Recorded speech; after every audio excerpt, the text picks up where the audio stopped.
Okay बच्चों, today we are going to start.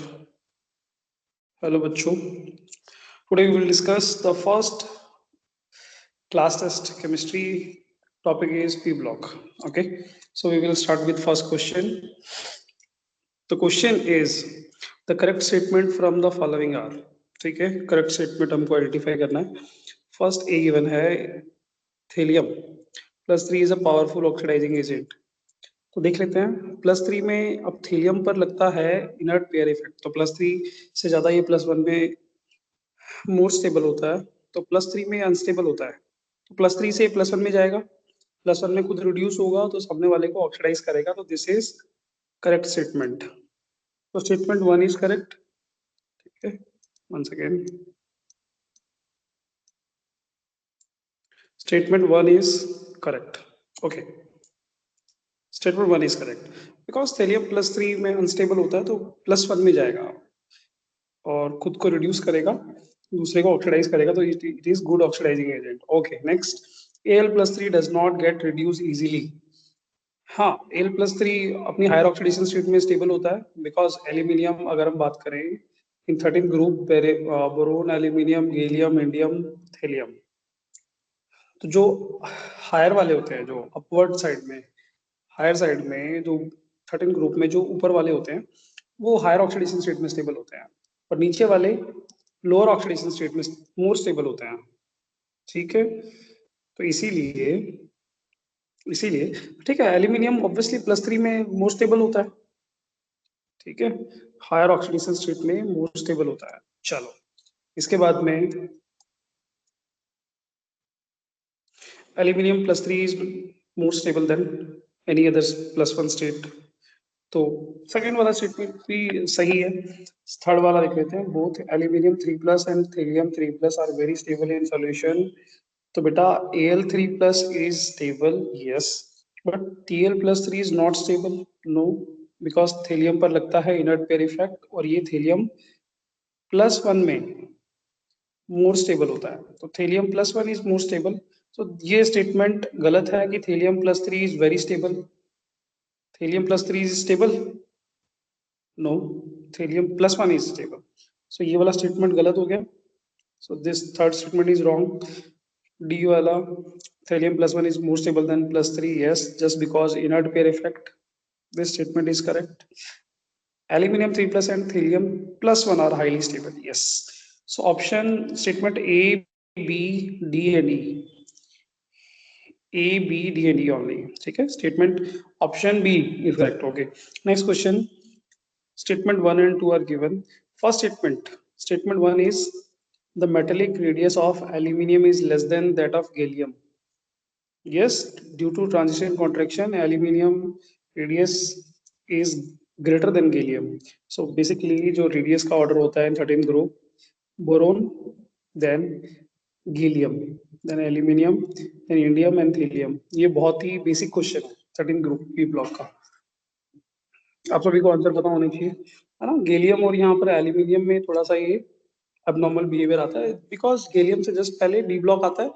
D block की poor shielding की वजह से उनका उसमें ट्रांजिशन कॉन्ट्रैक्शन या डी ऑर्बिटल कॉन्ट्रैक्शन लगता है, तो गैलियम का साइज एल्यूमिनियम से कम हो जाता है. ठीक है, ये सभी को पता होना चाहिए. तो फर्स्ट स्टेटमेंट क्या बोल रहा है कि the metallic radius of aluminium is less than that of gallium. तो ये तो गलत है भाई, गैलियम का कम होता है, एल्यूमिनियम का ज्यादा होता है. ठीक है, स्टेटमेंट टू क्या बोल रहा है, the ionic radius of aluminium 3 plus is less than that of gallium 3 plus. तो बेटा ये स्टेटमेंट तो बिल्कुल सही है. अब रीजन सुनो क्यों. तो एल्यूमिनियम तो गैलियम से बड़ा होता है, बट एल्यूमिनियम 3 प्लस गैलियम से गैलियम 3 प्लस से छोटा होता है. अब रीजन क्या है सुनो. ये जो फर्स्ट वाला है, ये एल्यूमिनियम और गैलियम में, ये तो आपको पता ही होगा एल्यूमिनियम भाई बड़ा होता है गैलियम से ड्यू टू ट्रांजिशन कॉन्ट्रैक्शन. ठीक है, अब ट्रांजिशन कॉन्ट्रैक्शन में बेसिकली क्या होता है देखते हैं. इसमें क्या होता है देखो, मैं यहाँ पर डायग्राम बनाता हूँ. अब जैसे ही मान लो यहाँ पर वन सेकेंड, यहाँ अब एल्यूमिनियम के हमने वैलेंस इलेक्ट्रॉन 3 इलेक्ट्रॉन को रिमूव कर दिया, गैलियम के भी 3 इलेक्ट्रॉन को रिमूव कर दिया. जब इलेक्ट्रॉन को ही रिमूव कर दिया तो जो इनर इनर जो इस पर पुअर डी इस पर इलेक्ट्रॉन को रिमूव कर दिया तो क्या गैलियम पर ट्रांजिशन कॉन्ट्रैक्शन लगेगा? भाई ट्रांजिशन कॉन्ट्रैक्शन क्या लगता है कि ऐसा कोई भी कॉन्ट्रैक्शन हो, लेंथेनाइड, एक्टिनाइड या ट्रांजिशन कॉन्ट्रैक्शन, उसमें होता है जो वैलेंस शेल होता है, ये वैलेंस शेल के जो इनर वैलेंस शेल जो एन शेल होता है और जो n-1 शेल होता है, n-1 शेल के जो इलेक्ट्रॉन होते हैं वो पुअर शील्डिंग अगर है इनकी तो बाहर वाले आउटर वाले शेल को वो ज्यादा रिपेल नहीं करेंगे। ज्यादा रिपेल नहीं करेंगे तो आउटर शेल के इलेक्ट्रॉन न्यूक्लियस के बहुत क्लोज आ जाएंगे। तो आउटर शेल के इलेक्ट्रॉन ज्यादा क्लोज आ जाएंगे तो कॉन्ट्रैक्शन हो जाता है। तो बेसिकली अगर एक लाइन में बोलूं तो what is contraction? Contraction is occurred due to poor shielding of inner shell electron. तो n-1 के इलेक्ट्रॉन की अगर पुअर शील्डिंग है या n-2 के इलेक्ट्रॉन की जो पुअर शील्डिंग है उसकी वजह से आउटर शेल के इलेक्ट्रॉन पर बहुत ज्यादा रिपल्शन नहीं लगता है और आउटर शेल के वैलेंस शेल के इलेक्ट्रॉन बहुत ज्यादा क्लोज आ जाते हैं न्यूक्लियस के और कॉन्ट्रैक्शन हो जाता है। अब गैलियम के वैलेंस शेल के इलेक्ट्रॉन को तो आपने रिमूव कर दिया तो इसकी इस पर कोई कॉन्ट्रैक्शन लगेगा? नहीं लगेगा, क्योंकि वैलेंस शेल के इलेक्ट्रॉन की वजह से ही तो कॉन्ट्रैक्शन हो पा रहा है। क्योंकि एक्चुअली क्या हो रहा है यहाँ पर, वन सेकेंड, एल्यूमिनियम में तो कॉन्ट्रैक्शन लग ही नहीं रहा है, गैलियम में लग रहा है, पर गैलियम के वैलेंस शेल के इलेक्ट्रॉन ही हमने अगर रिमूव कर दिए तो उस पर कोई कॉन्ट्रैक्शन नहीं लगेगा। तो गैलियम का जो साइज है, गैलियम कैटायन का जो साइज है एल्यूमिनियम कैटायन के साइज से एक्सपेक्टेड ज्यादा ही होना चाहिए और वही होगा। ठीक है, तो ट्रांजिशन कॉन्ट्रैक्शन लगता है वैलेंस शेल के इलेक्ट्रॉन पर। तो वैलेंस शेल के इलेक्ट्रॉन है तो ट्रांजिशन कॉन्ट्रैक्शन है, अगर वो नहीं है तो ट्रांजिशन कॉन्ट्रैक्शन नहीं है। सिमिलरली अगर हम बात करें लेंथेनाइड और एक्टिनाइड कॉन्ट्रैक्शन, तो अगर वहां पर भी अगर हम वैलेंस शेल के इलेक्ट्रॉन को हटा दें, है ना, तो वहां पर भी वो कॉन्ट्रैक्शन का इम्पैक्ट नेग्लिजिबल हो जाएगा। ठीक है, फिर वो कॉन्ट्रैक्शन हम वहां पर आपको देखने को नहीं मिलेगा, सिंपल सी बात है। ठीक है, चलो इसके बाद में तो first statement is correct, sorry first statement is wrong, second statement is correct. और ऐसा ऑप्शन कौन सा है? स्टेटमेंट 2 में ऑप्शन बी। ठीक है, आई होप आपको समझ में आ गया होगा। ठीक है, चलो नेक्स्ट क्वेश्चन हमको सॉल्व करना है। थर्ड क्वेश्चन, थर्ड में एसोसिएशन में melting point of boron given है is unusually high in group 13 element. तो ग्रुप 13 एलिमेंट में बोरोन का मेल्टिंग पॉइंट सबसे ज्यादा होता है। ये क्वेश्चन नंबर 325 का क्वेश्चन है ये, अभी इसी साल आया था क्वेश्चन 25 में। अच्छा, ये क्वेश्चन नंबर 1 भी 25 का क्वेश्चन है इसी साल, ये भी 25 का क्वेश्चन है, और ये वाला क्वेश्चन भी, थर्ड क्वेश्चन भी 25 का ही क्वेश्चन है। ठीक है, अब इसमें अब देखो, melting point of boron is very very high. ठीक है, अनयूजली वेरी हाई। अब इसका रीजन है कि इसका क्रिस्टलाइन स्ट्रक्चर बहुत स्ट्रांग होता है। ठीक है, पर आपको एक मैं बहुत ही कॉमन सी बात बताता हूँ कि अगर हम बात करें पी ब्लॉक की, पी ब्लॉक में 13 एंड 14 ग्रुप की बात करें और 15, 16 एंड 17 ग्रुप की बात करें, तो 15, 16, 17 में 15, 16, 17 में इसमें अगर इन तीनों ग्रुप में देखें तो सबसे ऊपर होती है सॉलिड, सॉरी गैस, और सबसे नीचे होते हैं सॉलिड। तो 15, 16, 17 में ऊपर से जब डाउनवर्ड जब हम जाते हैं, नीचे जाते हैं, तो melting point and boiling point generally increases. But group 13 and 14 but group 13 और 14 में melting point and boiling point का जो ऑर्डर होता है वो एकदम ही अलग होता है। 13 और 14 में आप देखोगे तो 13, 14 में सभी सॉलिड मिलते हैं। 13 ग्रुप में जैसे कि boron, aluminium, gallium, indium, thallium, वो सब सब सॉलिड है। 14 ग्रुप में भी देखोगे कार्बन से लेकर टिन, लेड, लास्ट नीचे तक सब सॉलिड है। तो 13 और 14 ग्रुप में top to bottom melting and boiling point generally decreases, but in 15, 16, 17 group generally increases. ठीक है, अब ऐसा क्यों होता है?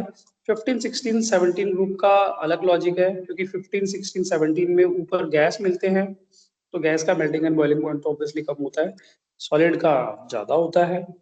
ठीक है, तो 15, 16, 17 में अलग लॉजिक होता है मेल्टिंग पॉइंट बॉइलिंग पॉइंट का। 13, 14 में क्या होता है, सब सब सब सॉलिड है, ऊपर से नीचे तक सब सॉलिड है।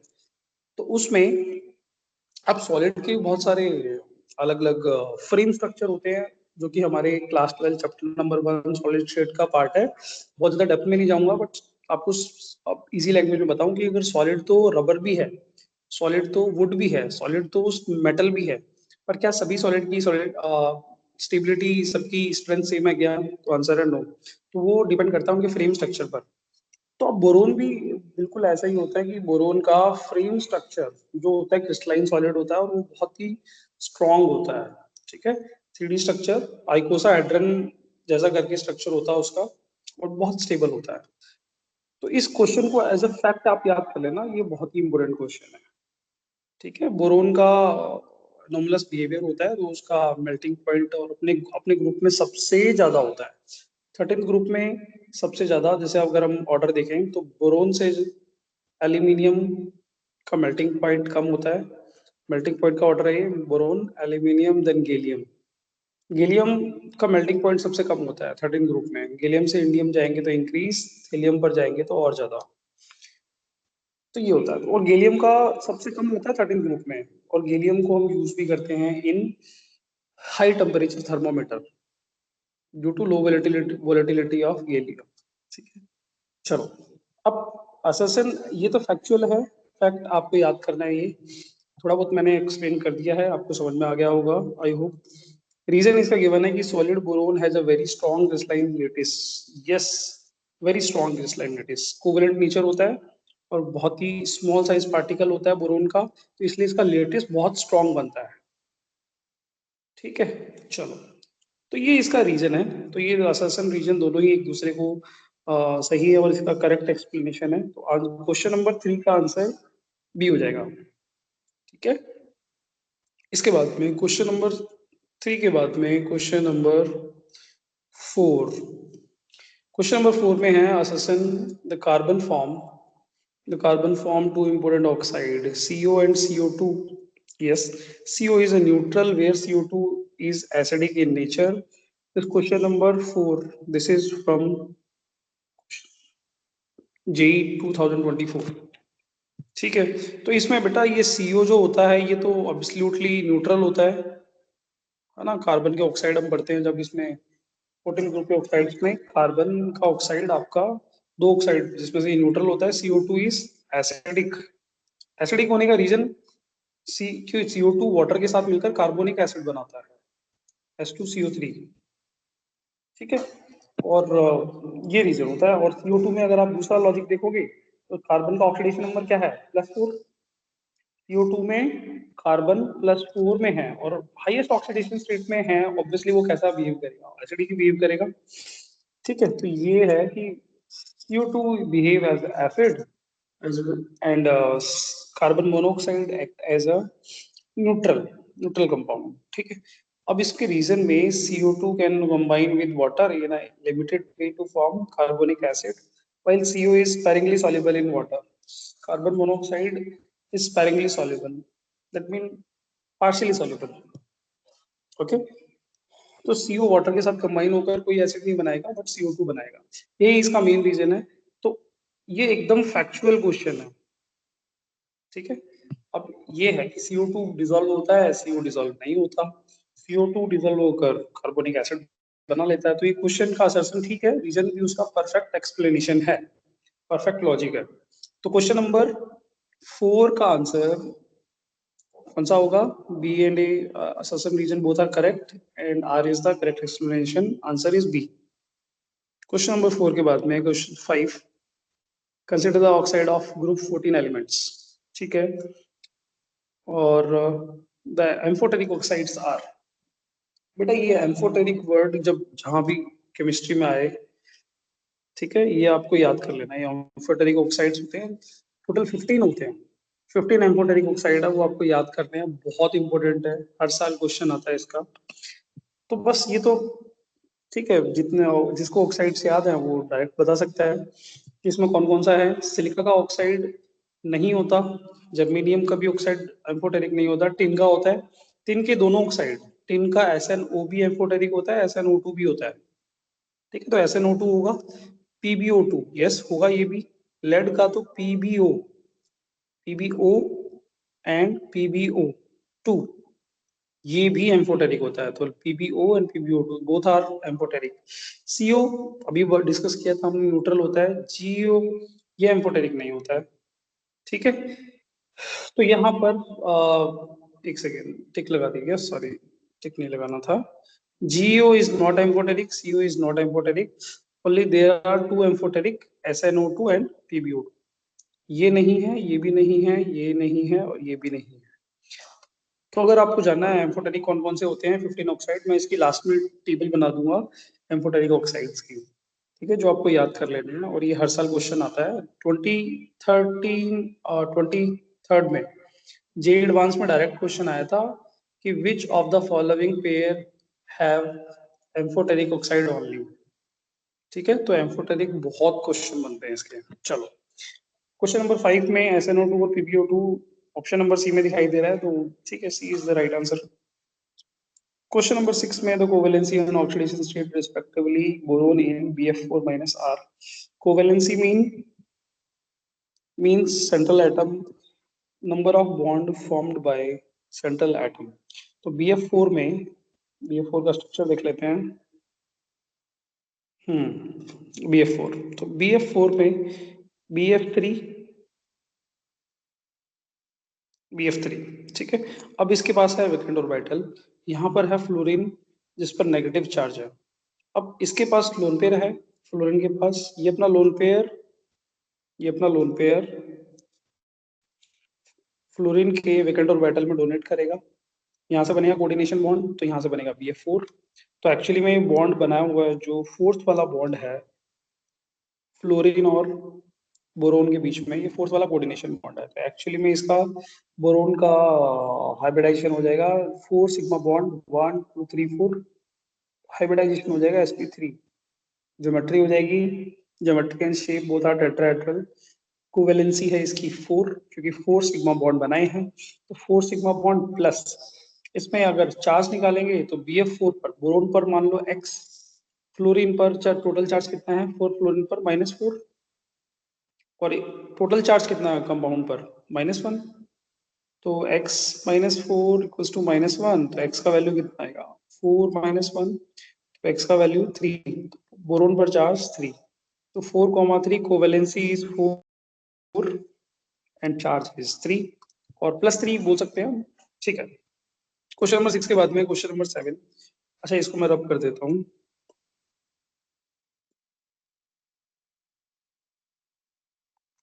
चलो, क्वेश्चन नंबर 7 में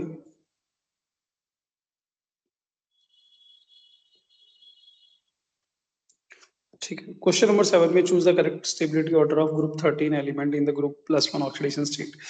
due to inert pair effect we know the stability of lower oxidation state increases down the group, right.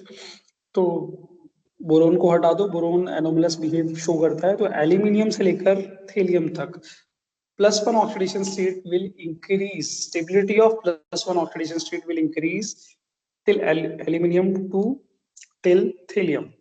ऐसा कौन सा ऑप्शन है, फर्स्ट ऑप्शन ही आ रहा है। ठीक है, तो +1 का ऑर्डर एल्यूमिनियम से थेलियम की साइड में इंक्रीज होगा, और +3 का ऑर्डर थेलियम से एल्यूमिनियम की साइड इंक्रीज होगा।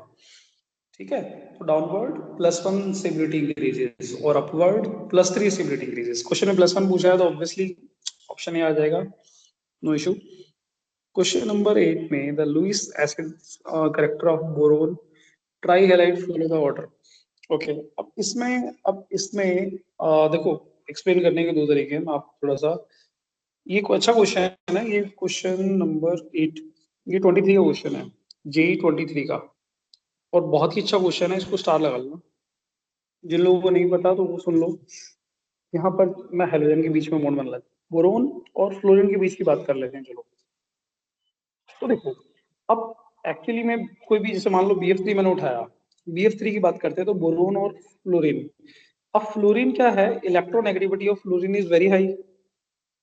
अगर फ्लोरीन के हिसाब से बात करेंगे तो फ्लोरीन इसके इलेक्ट्रॉन को खींच रहा है, इलेक्ट्रॉन को खींचेगा तो बोरोन पर इलेक्ट्रॉन डेंसिटी कम हो जाएगी। अगर मैं इलेक्ट्रोनेगेटिविटी के हिसाब से बात करूं तो फ्लोरीन इलेक्ट्रॉन को ले रहा है फ्रॉम बोरोन। ओके, पर दूसरी चीज देखें, अब बोरोन के पास में है वैकेंट ऑर्बिटल, फ्लोरीन के पास है लोन पेयर, तो यहाँ से फ्लोरीन अपने लोन पेयर को करेगा डोनेट इन बोरोन वैकेंट ऑर्बिटल। तो इलेक्ट्रोनेगेटिविटी के हिसाब से बोरोन पर इलेक्ट्रॉन डेंसिटी कम हो रही है, और इसको बोलते हैं, इस फिनोमेना को बोलते हैं बैक बॉन्डिंग। ठीक है, तो बैक बॉन्डिंग की वजह से बोरोन पर इलेक्ट्रॉन डेंसिटी इंक्रीज, और due to electronegativity of fluorine electron density on boron decreases. तो इलेक्ट्रॉन नेगेटिविटी बोरोन पर इलेक्ट्रॉन डेंसिटी कम कर रही है, और बैक बॉन्डिंग बोरोन पर इलेक्ट्रॉन डेंसिटी को इंक्रीज कर रही है। तो दो यहाँ पर दो फैक्टर लग रहे हैं, पर मैं आपको बताऊं कि देखो electronegativity actually is the part of, it is the part of inductive effect. ठीक है, और back bonding is part of resonance. अब ये रेजोनेंस का पार्ट होता है। अब रेजोनेंस और इंडक्टिव में से कौन डोमिनेट करता है? ऑब्वियसली रेजोनेंस करता है। तो इसका आंसर ना रेजोनेंस से देंगे, हम बैक बॉन्डिंग से देंगे। और आपको जीओसी में पढ़ा भी होगा आपने कि बैक बॉन्डिंग सबसे ऊपर डोमिनेट करती है। इसकी ट्रिक होती है भागो भागो, sorry, back bonding, aromaticity, resonance, hyper conjugation, inductive. Inductive के ऊपर रेजोनेंस डोमिनेट करता है, और रेजोनेंस का ही पार्ट होता है बैक बॉन्डिंग, और बैक बॉन्डिंग सबसे पहले आती है। इसकी ट्रिक होती है भागो भागो आ रहे हैं इंडियंस। ठीक है, तो बैक बॉन्डिंग से आंसर देंगे ऑब्वियसली। चलो ठीक है, ये तो हो गई सब ज्ञान की बात। अब टॉपिक पर वापस आते हैं, क्वेश्चन पर, कि अब बैक बॉन्डिंग के थ्रू क्या कर रहा है? फ्लोरीन बोरोन को दे रहा है इलेक्ट्रॉन। ठीक है, अब देगा तो बोरोन पर इलेक्ट्रॉन डेंसिटी इंक्रीज हो जाएगी, इसकी लुईस एसिडिक नेचर डिक्रीज हो जाएगी। अच्छा, तो बैक बॉन्डिंग तो किस में हो रही है? बैक बॉन्डिंग तो सब में हो रही है, बोरोन और फ्लोरीन के बीच में हो रही है, बोरोन और क्लोरीन के बीच में, सबके बीच में हो रही है। चलो, अब ज्यादा किस में होगी? तो बैक बॉन्डिंग के लिए साइज डिफरेंस कम होना जरूरी है। अगर दो स्मॉल एटम आपस में बैक बॉन्डिंग करेंगे तो इनकी ओवरलैपिंग ज्यादा होगी, साइज डिफरेंस कम। लार्ज एटम होंगे, उनके बीच की ओवरलैपिंग कम होगी, क्योंकि साइज डिफरेंस मतलब साइज बहुत ज्यादा है। ओवरलैपिंग के लिए है ना स्मॉल स्मॉल एटम होना जरूरी है। ठीक है, तो यहाँ पर बोरोन और फ्लोरीन, अब मैं इसको रब कर रहा हूँ, इसको मैं हटा देता हूँ।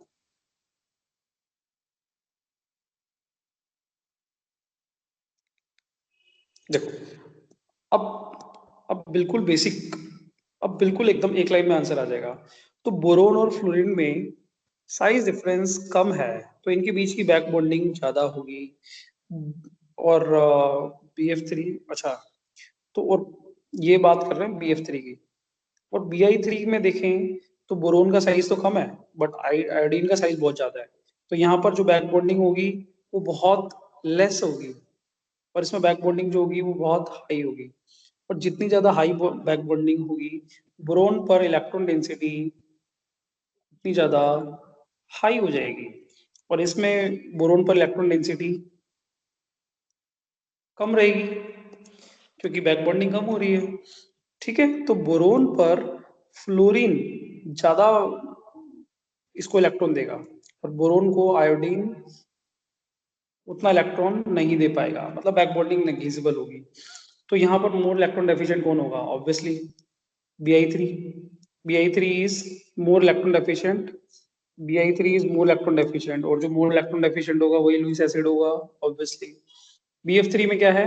इलेक्ट्रोनेगेटिविटी से मत देखना, क्योंकि electronegativity is part of inductive. हमें देखना है बैक बॉन्डिंग, क्योंकि back bonding is part of resonance, resonance dominate करता है ओवर इंडक्टिव। ओके, चलो, तो BF3 में बैक बॉन्डिंग ज्यादा होगी, इलेक्ट्रॉन डेंसिटी ऑन बोरोन ज्यादा होगी, तो ये लुईस एसिड बिहेवियर इसका कम हो जाएगा। तो BF3 में बैक बॉन्डिंग कम, सॉरी बैक बॉन्डिंग ज्यादा, उससे कम BCl3 में, और उससे कम BBr3 में, और उस BI3 में बैक बॉन्डिंग नेग्लिजिबल। तो मैं यहाँ लिख सकता हूँ सिंपल सा logic, back bonding inversely proportional two electron density on boron, है ना। और बैक बॉन्डिंग जितनी ज्यादा होगी, लुईस एसिडिक नेचर उतनी कम हो जाएगी। इलेक्ट्रॉन डेंसिटी ज्यादा, और एक सेकेंड, बैक बॉन्डिंग ज्यादा, इलेक्ट्रॉन डेंसिटी, और एक 1 सेकेंड थोड़ा करेक्शन हो गया, sorry sorry. Electron density proportional हो जाएगी ना, सॉरी, फिर से लिखना पड़ेगा। बैक बॉन्डिंग जितनी ज्यादा होगी, इलेक्ट्रॉन डेंसिटी ऑन बोरोन उतनी ज्यादा हो जाएगी, करेक्ट। और इलेक्ट्रॉन डेंसिटी जितनी ज्यादा होगी बोरोन पर, उसका लुईस एसिडिक नेचर उतना कम हो जाएगा। अभी ठीक है, लुईस एसिडिक स्ट्रेंथ। तो बैक बॉन्डिंग ज्यादा BF3 में, तो उस पर लुईस एसिडिक नेचर सबसे कम। ठीक है, चलो, बहुत ही अच्छा क्वेश्चन है। अब ऑब्वियसली क्वेश्चन को सॉल्व करने के लिए भी बहुत लिमिटेड है, बट क्लास में हम अच्छे से एक्सप्लेन कर सकते हैं इसको। ठीक है, ठीक है, और ये सबको आना ही चाहिए क्वेश्चन। ठीक है, चलो क्वेश्चन नंबर 9 की तरफ देखते हैं। क्वेश्चन नंबर 9, ये G23 का क्वेश्चन है। बोरिक एसिड इज सॉलिड, ठीक है, whereas BF3 is gas at room temperature because of. अब देखो, बोरिक एसिड H3BO3 होता है। H3BO3 और बोरिक एसिड में एक्चुअली हाइड्रोजन बॉन्डिंग होती है। बोरिक एसिड का फॉर्मूला होता है H3BO3, और इसको हम ऐसा भी लिख सकते हैं BOH का थ्राइस। बहुत ही स्पेशल टाइप का एसिड होता है बोरिक एसिड। एक्चुअली अगर आप इसको देखोगे तो आपको, देखो ये 3 हाइड्रोजन जो दिखाई दे रहे हैं, तो ये ट्राई बेसिक नहीं होता है, ये मोनो बेसिक होता है। चलो, स्पेशल बात बताऊं इसकी, H3BO3, पहली बात तो ये मोनोबेसिक होता है। दूसरी बात, इसके पास 3 हाइड्रोजन है, पर ये एक भी हाइड्रोजन नहीं देता, फिर भी एसिडिक होता है। ठीक है, ये अप्रोटिक एसिड होता है, ये अपना प्रोटॉन नहीं देता है, ये प्रोटॉन हाइड्रोजन दिलवाता है फ्रॉम वाटर। ठीक है, बहुत ही इंटरेस्टिंग एसिड है, इसको स्टडी करना जिन लोगों को नहीं पता है। ठीक है, क्वेश्चन आने के चांसेस हैं। चलो, अब पॉइंट पर वापस आते हैं। Boric acid is solid. Solid होने का रीजन क्या है? सिंपल सा रीजन है, हाइड्रोजन बॉन्डिंग। तो BOH, OH, OH, H3BO3। अब एक्चुअली में यहाँ पर H3BO3 का एक मॉलिक्यूल दूसरे मॉलिक्यूल से इंटरेक्ट करता है थ्रू हाइड्रोजन बॉन्डिंग। ठीक है, अब इसमें ये हाइड्रोजन है, ये भी एलिजिबल है हाइड्रोजन बॉन्ड बनाने के, ये भी एलिजिबल है, ये भी एलिजिबल है। तो बोरिक एसिड में नंबर ऑफ हाइड्रोजन बॉन्ड बहुत ज्यादा होते हैं, जिसकी वजह से एक्चुअली ये सॉलिड बन जाता है। ठीक है, जबकि BF3 में कोई भी हाइड्रोजन बॉन्डिंग नहीं है, सिंपल वान डेर वाल फोर्स है। तो BF3 में सिंपल वान डेर वाल फोर्स होने की वजह से ये गैस है, और बोरिक एसिड में कंपैरेटिवली स्ट्रॉन्ग हाइड्रोजन बॉन्डिंग होने की वजह से ये सॉलिड होता है। अब इसमें जो ऑप्शंस, ठीक है, अब इसको, हाँ, अब इसके नीचे देखो ऑप्शन देखते हैं। रीजन क्या लिखा है? Strong ionic bond in boric acid. नहीं, ये तो ऐसा कोई लॉजिक नहीं है, बोरिक एसिड में आयनिक बॉन्ड होता भी नहीं है। ठीक है, कोवलेंट बॉन्ड होते हैं। चलो, उसके बाद में स्ट्रॉन्ग वांडरवाल इंटरेक्शन इन बोरिक एसिड। नहीं, वांडरवाल स्ट्रॉन्ग नहीं, हाइड्रोजन बॉन्ड की वजह से होता है, तो strong hydrogen bonding in boric acid, बस यही रीजन है। थर्ड ऑप्शन, बस, और क्या। आगे बढ़ते हैं, क्वेश्चन नंबर 10। 10 में assertion and reason, the stability order of +1 oxidation state in gallium, indium and helium। Okay, तो ऊपर से नीचे, top to bottom, stability of lower oxidation state increases in P block due to inert pair effect. Very important. So gallium से ज्यादा indium +1 और helium +1 और gallium +1, मतलब +1 oxidation state increases top to bottom due to inert pair effect. अभी लिखा भी नहीं हुआ है, inert pair effect stabilize the lower oxidation state down the group. ठीक है, तो इसमें दोनों ही असर्शन और रीजन दोनों ही सही है। P are true, R is the correct, reason is the correct explanation। ठीक, ऑप्शन ये आएगा। Question number 11। 11 में two statement, one is level assertion. ठीक है, असर्शन बोल रहा है PS3 has a lower boiling point than ammonia.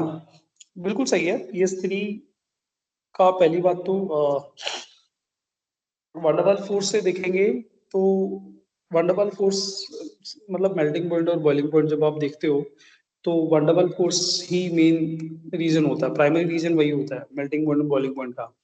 Other reason और भी हो सकते हैं, डायपोल मोमेंट भी हो सकता है, उसकी ज्योमेट्री भी हो सकती है, उसकी क्रिस्टलाइन स्ट्रक्चर भी हो सकती है, उसकी फिजिकल स्टेट भी हो सकती है। जो मेल्टिंग पॉइंट और बॉइलिंग पॉइंट को एक्सप्लेन करने के बहुत सारे तरीके होते हैं, जैसे गैसेज और सॉलिड, सॉलिड का ज्यादा होता है डायपोल मोमेंट के हिसाब से, जिसका डायपोल मोमेंट जिसका ज्यादा होगा, है ना, तो उसका मेल्टिंग एंड बॉइलिंग पॉइंट ज्यादा हो जाता है जनरली। ठीक है, क्रिस्टलाइन स्ट्रक्चर जिसका, जो क्रिस्टलाइन वाले होते हैं उनका बॉइलिंग पॉइंट मेल्टिंग पॉइंट ज्यादा होता है, नॉन क्रिस्टलाइन का कम होता है। तो बहुत सारे फैक्टर्स होते हैं, हाइड्रोजन बॉन्डिंग भी एक फैक्टर हो सकता है।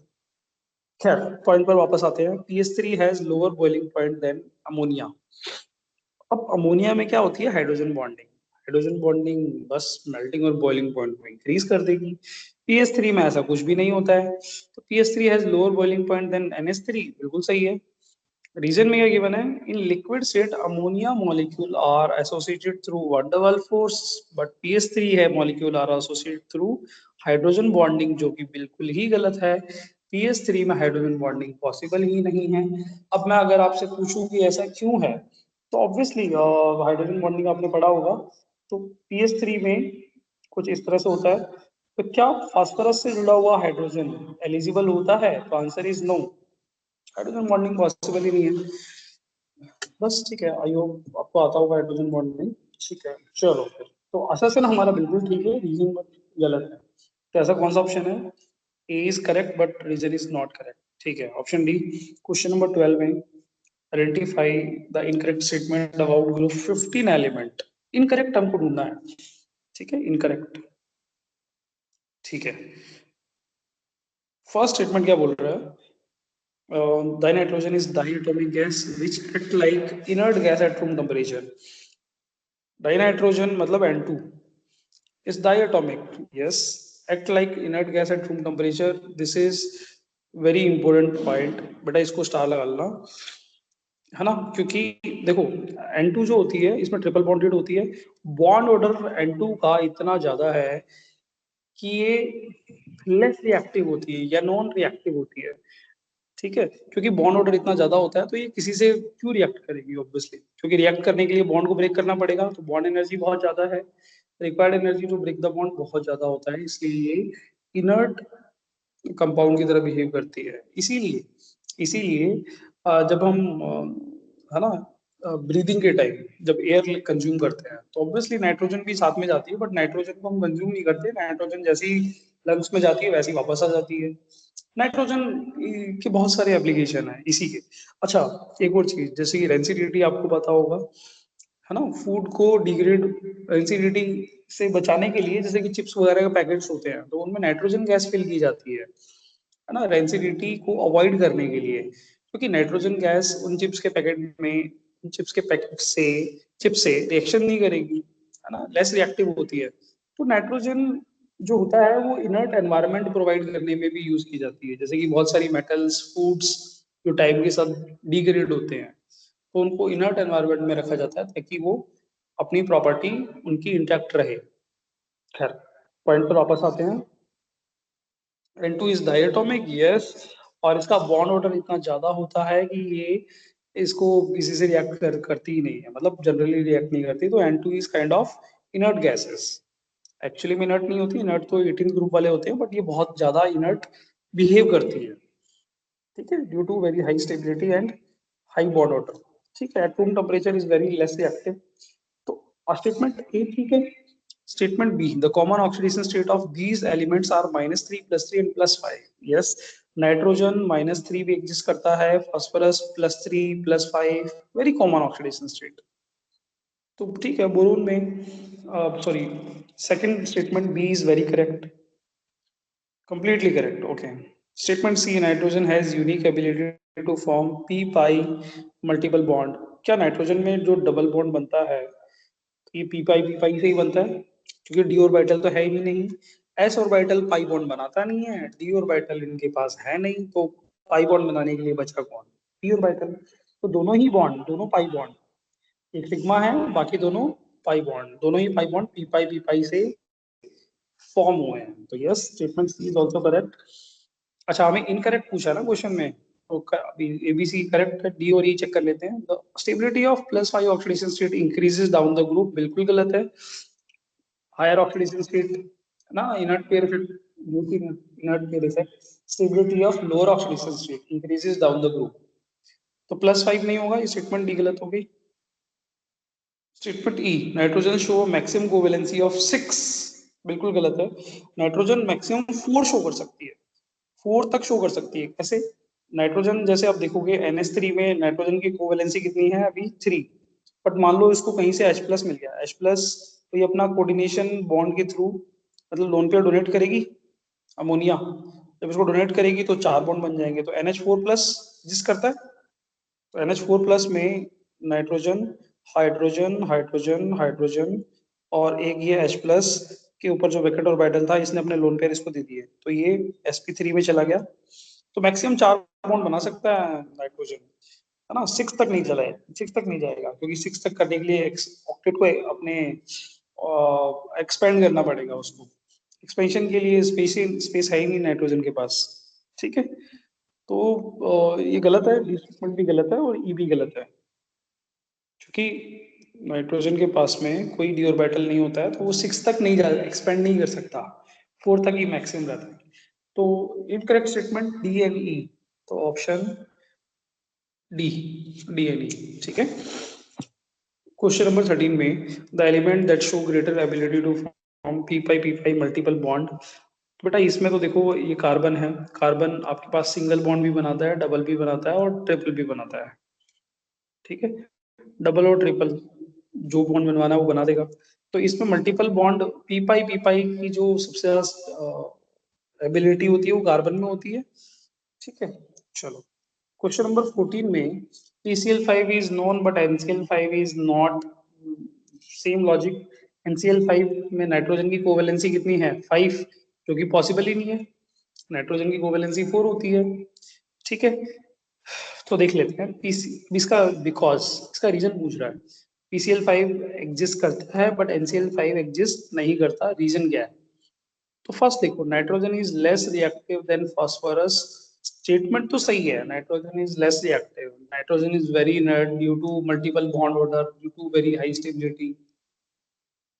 ठीक है, nitrogen is less reactive, but ये NCl5 की फॉर्म में एग्जिस्ट नहीं करेगी, इसका ये लॉजिक नहीं है। स्टेटमेंट सही है बट ये लॉजिक सही नहीं है, तो ये स्टेटमेंट हमारा लॉजिक गलत हो गया, एज अ लॉजिक ये सेटिस्फाई नहीं कर रहा। बी में बोल रहा है nitrogen doesn't have D orbital in its valence shell. Yes, अब वैलेंस शेल में डी ऑर्बिटल नहीं है, तभी तो वो उसको एक्सपेंड नहीं कर पा रहा। जैसे कि अगर मैं आपको अगर यहाँ पर एक्सप्लेन, यहाँ पर मैं ड्रॉ करके बताऊं, नाइट्रोजन के पास में होता है 2s2 2p3, 2s2 2p3 में, अब इसके पास में इलेक्ट्रॉन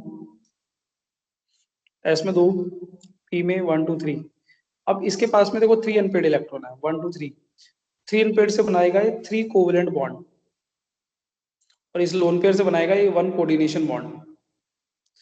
ठीक है, तो टोटल 4 बॉन्ड ये बना सकता है। ठीक है, 5 बना ही नहीं सकता क्योंकि इसके पास में डी ऑर्बिटल नहीं है। अगर डी ऑर्बिटल होता तो ये एक इस इलेक्ट्रॉन को, ये पेयर्ड इलेक्ट्रॉन को ये एक्साइट कर देता डी ऑर्बिटल में, तो ये अनपेयर्ड इलेक्ट्रॉन जनरेट होता और 5 बॉन्ड बन जाते हैं इजीली। तो इसीलिए डी ऑर्बिटल की एब्सेंस की वजह से nitrogen is not able to form 5 bond, right. So B option is right. Next option C option भी चेक कर लेते हैं, catenation tendency is weaker in nitrogen than phosphorus. हाँ, स्टेटमेंट ही सही है, नाइट्रोजन का कैटेनेशन होता है खाली 2 एटम, नाइट्रोजन के 2 ही एटम कंबाइन होते हैं, बट फास्फोरस p4 तक एग्जिस्ट करता है। रेड फास्फोरस, व्हाइट फास्फोरस सुना होगा आपने। फास्फोरस में कैटेनेशन प्रॉपर्टी ज्यादा होती है, नाइट्रोजन में कम होती है। स्टेटमेंट ये सही है बट ये सही लॉजिक नहीं है।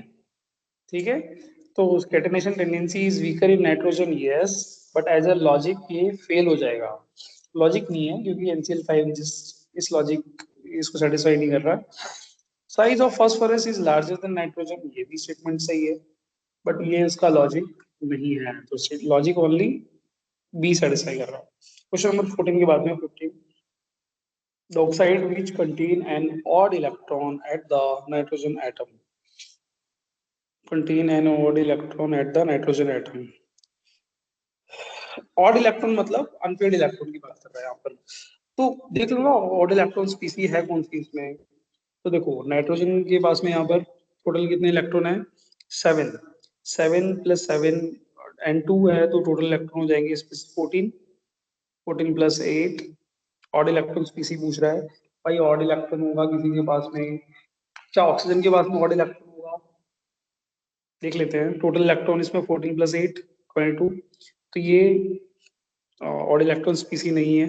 इसमें देखो नाइट्रोजन पर टोटल इलेक्ट्रॉन 14 और इसमें 16 का सॉरी 8 का थ्राइस 24, तो ये हो जाएगा 38।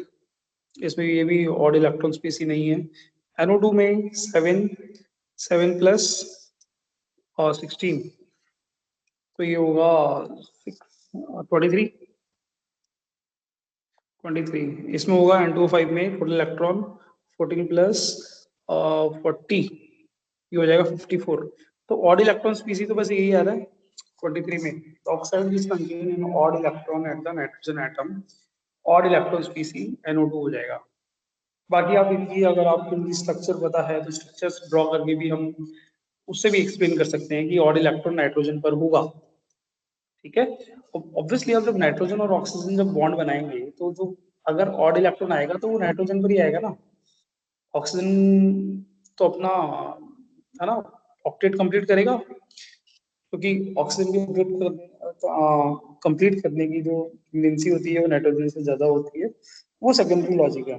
प्राइमरी लॉजिक है आपको देखना है कि ऑड इलेक्ट्रॉन स्पीसी कौन सा है इनमें से। ठीक है, जो कि ऑप्शन बी है। अदरवाइज आप इनकी स्ट्रक्चर ड्रॉ करके उससे भी आप है ना पता लगा सकते हैं। तो एक क्वेश्चन है शायद एक अभी क्वेश्चन आने वाला है जिसमें हम स्ट्रक्चर भी डिस्कस करेंगे, तो उसमें भी हम ये क्वेश्चन दोबारा से देखेंगे। ठीक है, ठीक है, मल्टीपल लॉजिक्स है एक क्वेश्चन को सॉल्व करने के। क्वेश्चन नंबर 16 में देखो, 16 में है there are two statement, statement 1 बोल रहा है SbCl5 is more covalent then SbCl3। तो ये एक्चुअली फजान रूल वाला क्वेश्चन है। SbCl5 मोर कोवेलेंट देख लेते हैं। फजान रूल के हिसाब से यहाँ पर देखो केटायन और एनायन तो सेम है, टिन और क्लोरीन का, sorry not tin, it is antimony.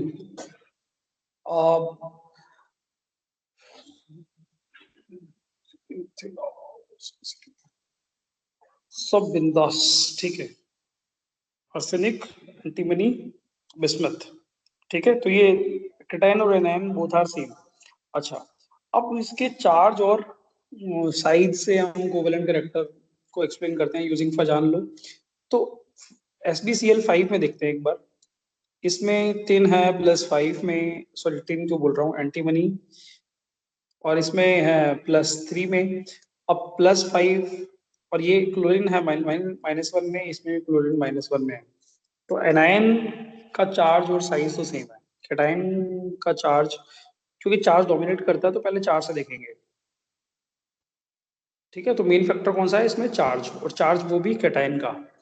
तो कैटायन जो ये Sb है, Sb पर पॉजिटिव चार्ज ज्यादा है तो इसका पोलराइजेशन पावर ज्यादा होगा।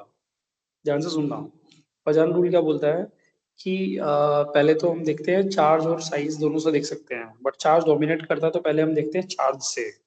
तो कैटायन पर चार्ज अगर ज्यादा है तो उसका पोलराइजेशन पावर ज्यादा है। तो ज्यादा पोलराइजेशन पावर SbCl5 में है कैटायन का, तो वो एनायन को ज्यादा डिस्टॉर्ट करता है। ज्यादा डिस्टॉर्ट करेगा तो पोलराइजेबिलिटी है ना, एनायन की हम पोलराइजेबिलिटी देखते हैं तो पोलराइजेशन हो जाएगा क्लोरीन में। तो पोलराइजेशन की वजह से इसमें आ जाते हैं डिस्टॉर्शन। SbCl5 में ज्यादा डिस्टॉर्शन मिलने की वजह से इसमें कोवेलेंट कैरेक्टर ज्यादा होंगे। SbCl3 में डिस्टॉर्शन कम होगा ऑब्वियसली, क्योंकि इसकी पोलराइजिंग पावर कम है। तो यहाँ पर कोवेलेंट कैरेक्टर कम होगा, आयनिक कैरेक्टर ज्यादा होंगे। तो स्टेटमेंट 16 में स्टेटमेंट सही है फर्स्ट वाला, SbCl5 is more covalent due to, main reason is tin पर, टिन, एक सेकेंड, टिन देख ही लेते हैं, बोरोन 10, और कौन सा था, कार्बन। टिन तो ये हो गया ना, अरे टिन तो ये होगा भाई, ये तो एंटीमनी है। एंटीमनी, सॉरी गलती से मैंने टिन बोला है एक दो बार, कोई बात नहीं, टिन नहीं है ये, एंटीमनी है। तो मेन रीजन अगर आपको एक लाइन में आंसर सुनना है तो एक लाइन में आंसर ये है, using Fazan rule S B पर +5 है, जो कि ज्यादा पॉजिटिव चार्ज होने की वजह से एस बी का पोलराइजेशन, सॉरी पोलराइजिंग पावर ज्यादा है, पोलराइजिंग पावर ज्यादा होने पर डिस्टॉर्शन ज्यादा करेगा वो एनाइन में, और ज्यादा डिस्टॉर्शन होने पर कोवेलेंट कैरेक्टर ज्यादा इंड्यूस हो जाएगी। ठीक है, अब ठीक है, और बहुत ज्यादा अगर आपको फिर भी अगर समझ में नहीं आया तो आप एक बार फजान रूल फिर से पढ़ना। Fajans rule very important topic from chemical bonding, वो आपको आना ही आना चाहिए। ठीक है, अब मैं पूरा टॉपिक तो नहीं पढ़ाने वाला, पर ये मैंने आपको बता दिया, ये जो आप थोड़ा ठीक से पढ़ेंगे तो वहां पर ये लॉजिक मिल जाएंगे आपको। ठीक है, अदरवाइज पूरा टॉपिक पढ़ाने का फिर मतलब क्या है। खैर, स्टेटमेंट 2 की बात करते हैं। स्टेटमेंट 2 में the higher oxide of halogen also tend to be more stable than the lower one. बेटा ये एज अ फैक्ट आपको याद करना है, फैक्ट याद करना है, इसका लॉजिक मैं आपको बता देता हूँ। देखो, higher oxides of halogen also tend to be more stable than lower one. तो इसका एक तो मेन रीजन ये होता है कि हायर हायर वाले में का जो मास ज्यादा होता है। अगर जैसे बात करूं मैं Cl2O3, एक तो Cl2O3 ले लेता हूँ और एक Cl2O7 ले लेता हूँ। अब ये जो है इस कंपाउंड का मास बहुत कम है और इस वाले कंपाउंड का मास बहुत ज्यादा है। अब आपको पता है कि मास जितना ज्यादा होता है वंडरवाल फोर्स उतना ज्यादा होता है। वंडरवाल फोर्स अगर ज्यादा तो उस पर उनका मेल्टिंग और बॉइलिंग पॉइंट ज्यादा, थर्मल स्टेबिलिटी ज्यादा। तो जितना ज्यादा मास ज्यादा होता है जनरली उनका मेल्टिंग पॉइंट बॉइलिंग पॉइंट ज्यादा, उनके कंपाउंड की स्टेबिलिटी ज्यादा। एक तो ये लॉजिक होता है। दूसरा लॉजिक ये भी हो सकता है कि देखो, यहाँ पर अगर Cl2O7 की बात करूं, मैं Cl2O7 फिर से लिखता हूँ, Cl2O7, यहाँ पर क्लोरीन के पास में है वैकेंट ऑर्बिटल, ऑक्सीजन के पास है लोन पेयर, यहाँ पर होगी बैक बॉन्डिंग। समझ में आया? तो यहाँ पर होगी बैक बॉन्डिंग। अब बैक बॉन्डिंग जितनी ज्यादा होगी स्टेबिलिटी इन मॉलिक्यूल उतनी ज्यादा होगी। कैसे? बैक बॉन्डिंग से बॉन्ड ऑर्डर इंक्रीज होता है, तो जितनी ज्यादा बैक बॉन्डिंग उतनी ज्यादा, उतना ज्यादा बॉन्ड ऑर्डर उतनी ज्यादा स्टेबिलिटी इन मॉलिक्यूल। तो यहाँ पर अगर Cl2O7 हो जो हायर ऑक्साइड है, हायर ऑक्साइड में नंबर ऑफ ऑक्सीजन ज्यादा है, बैक बॉन्डिंग ज्यादा होगी, बॉन्ड ऑर्डर ज्यादा, स्टेबिलिटी ऑफ मॉलिक्यूल ज्यादा होगा। Cl2O3 जो कि लोअर ऑक्साइड है, इसमें बैक बॉन्डिंग कम होगी, नंबर ऑफ ऑक्सीजन कम है ना, तो बैक बॉन्डिंग कम हो जाएगी, तो इसीलिए वहां पर स्टेबिलिटी भी कम होगी कंपेरेटिवली। तो देयर आर मल्टीपल लॉजिक। ठीक है, तो आप इसको एज ए फैक्ट भी याद कर लेंगे तो बेटर है।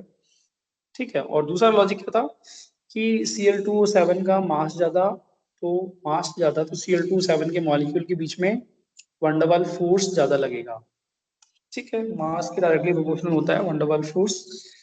सो van der Waals force is higher between Cl2O7 molecules.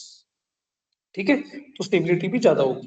खैर, तो स्टेटमेंट 1 सही है, स्टेटमेंट 2 भी सही है, तो क्वेश्चन नंबर 16 का आंसर हो जाएगा A. Statement 1 and 2 both are correct.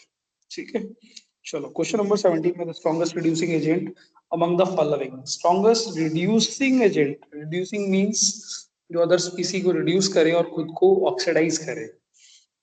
खुद को ऑक्सीडाइज करे। तो इसको देखते हैं, खुद को ऑक्सीडाइज करने के लिए इसको एक्सप्लेन करने की मल्टीपल लॉजिक है। खुद को ऑक्सीडाइज करने का मतलब होता है कि एक तो इलेक्ट्रॉन लूज करना और हाइड्रोजन लूज करना भी होता है। ओके, अगर अब मैं बात करूं अमोनिया से लेकर, जैसे कि अमोनिया NH3, PF3, ए आर्सेनिक AsS3, SbS3, BS3। ठीक है, अब मुझे एक बात बताओ कि यहाँ पर सबसे स्ट्रॉन्ग एसिड कौन सा है? अब ये सब है हाइड्रा एसिड, सुन लेना, जिसको नहीं पता वो ध्यान से सुनना।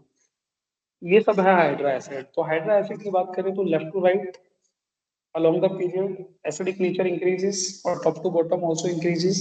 तो आपको पता होगा कि जब हम लेफ्ट टू राइट जाते हैं, जैसे कि CH4 NH3 H2O HF, left to right जा रहे हैं तो सबसे ज्यादा एसिडिक कौन है? HF।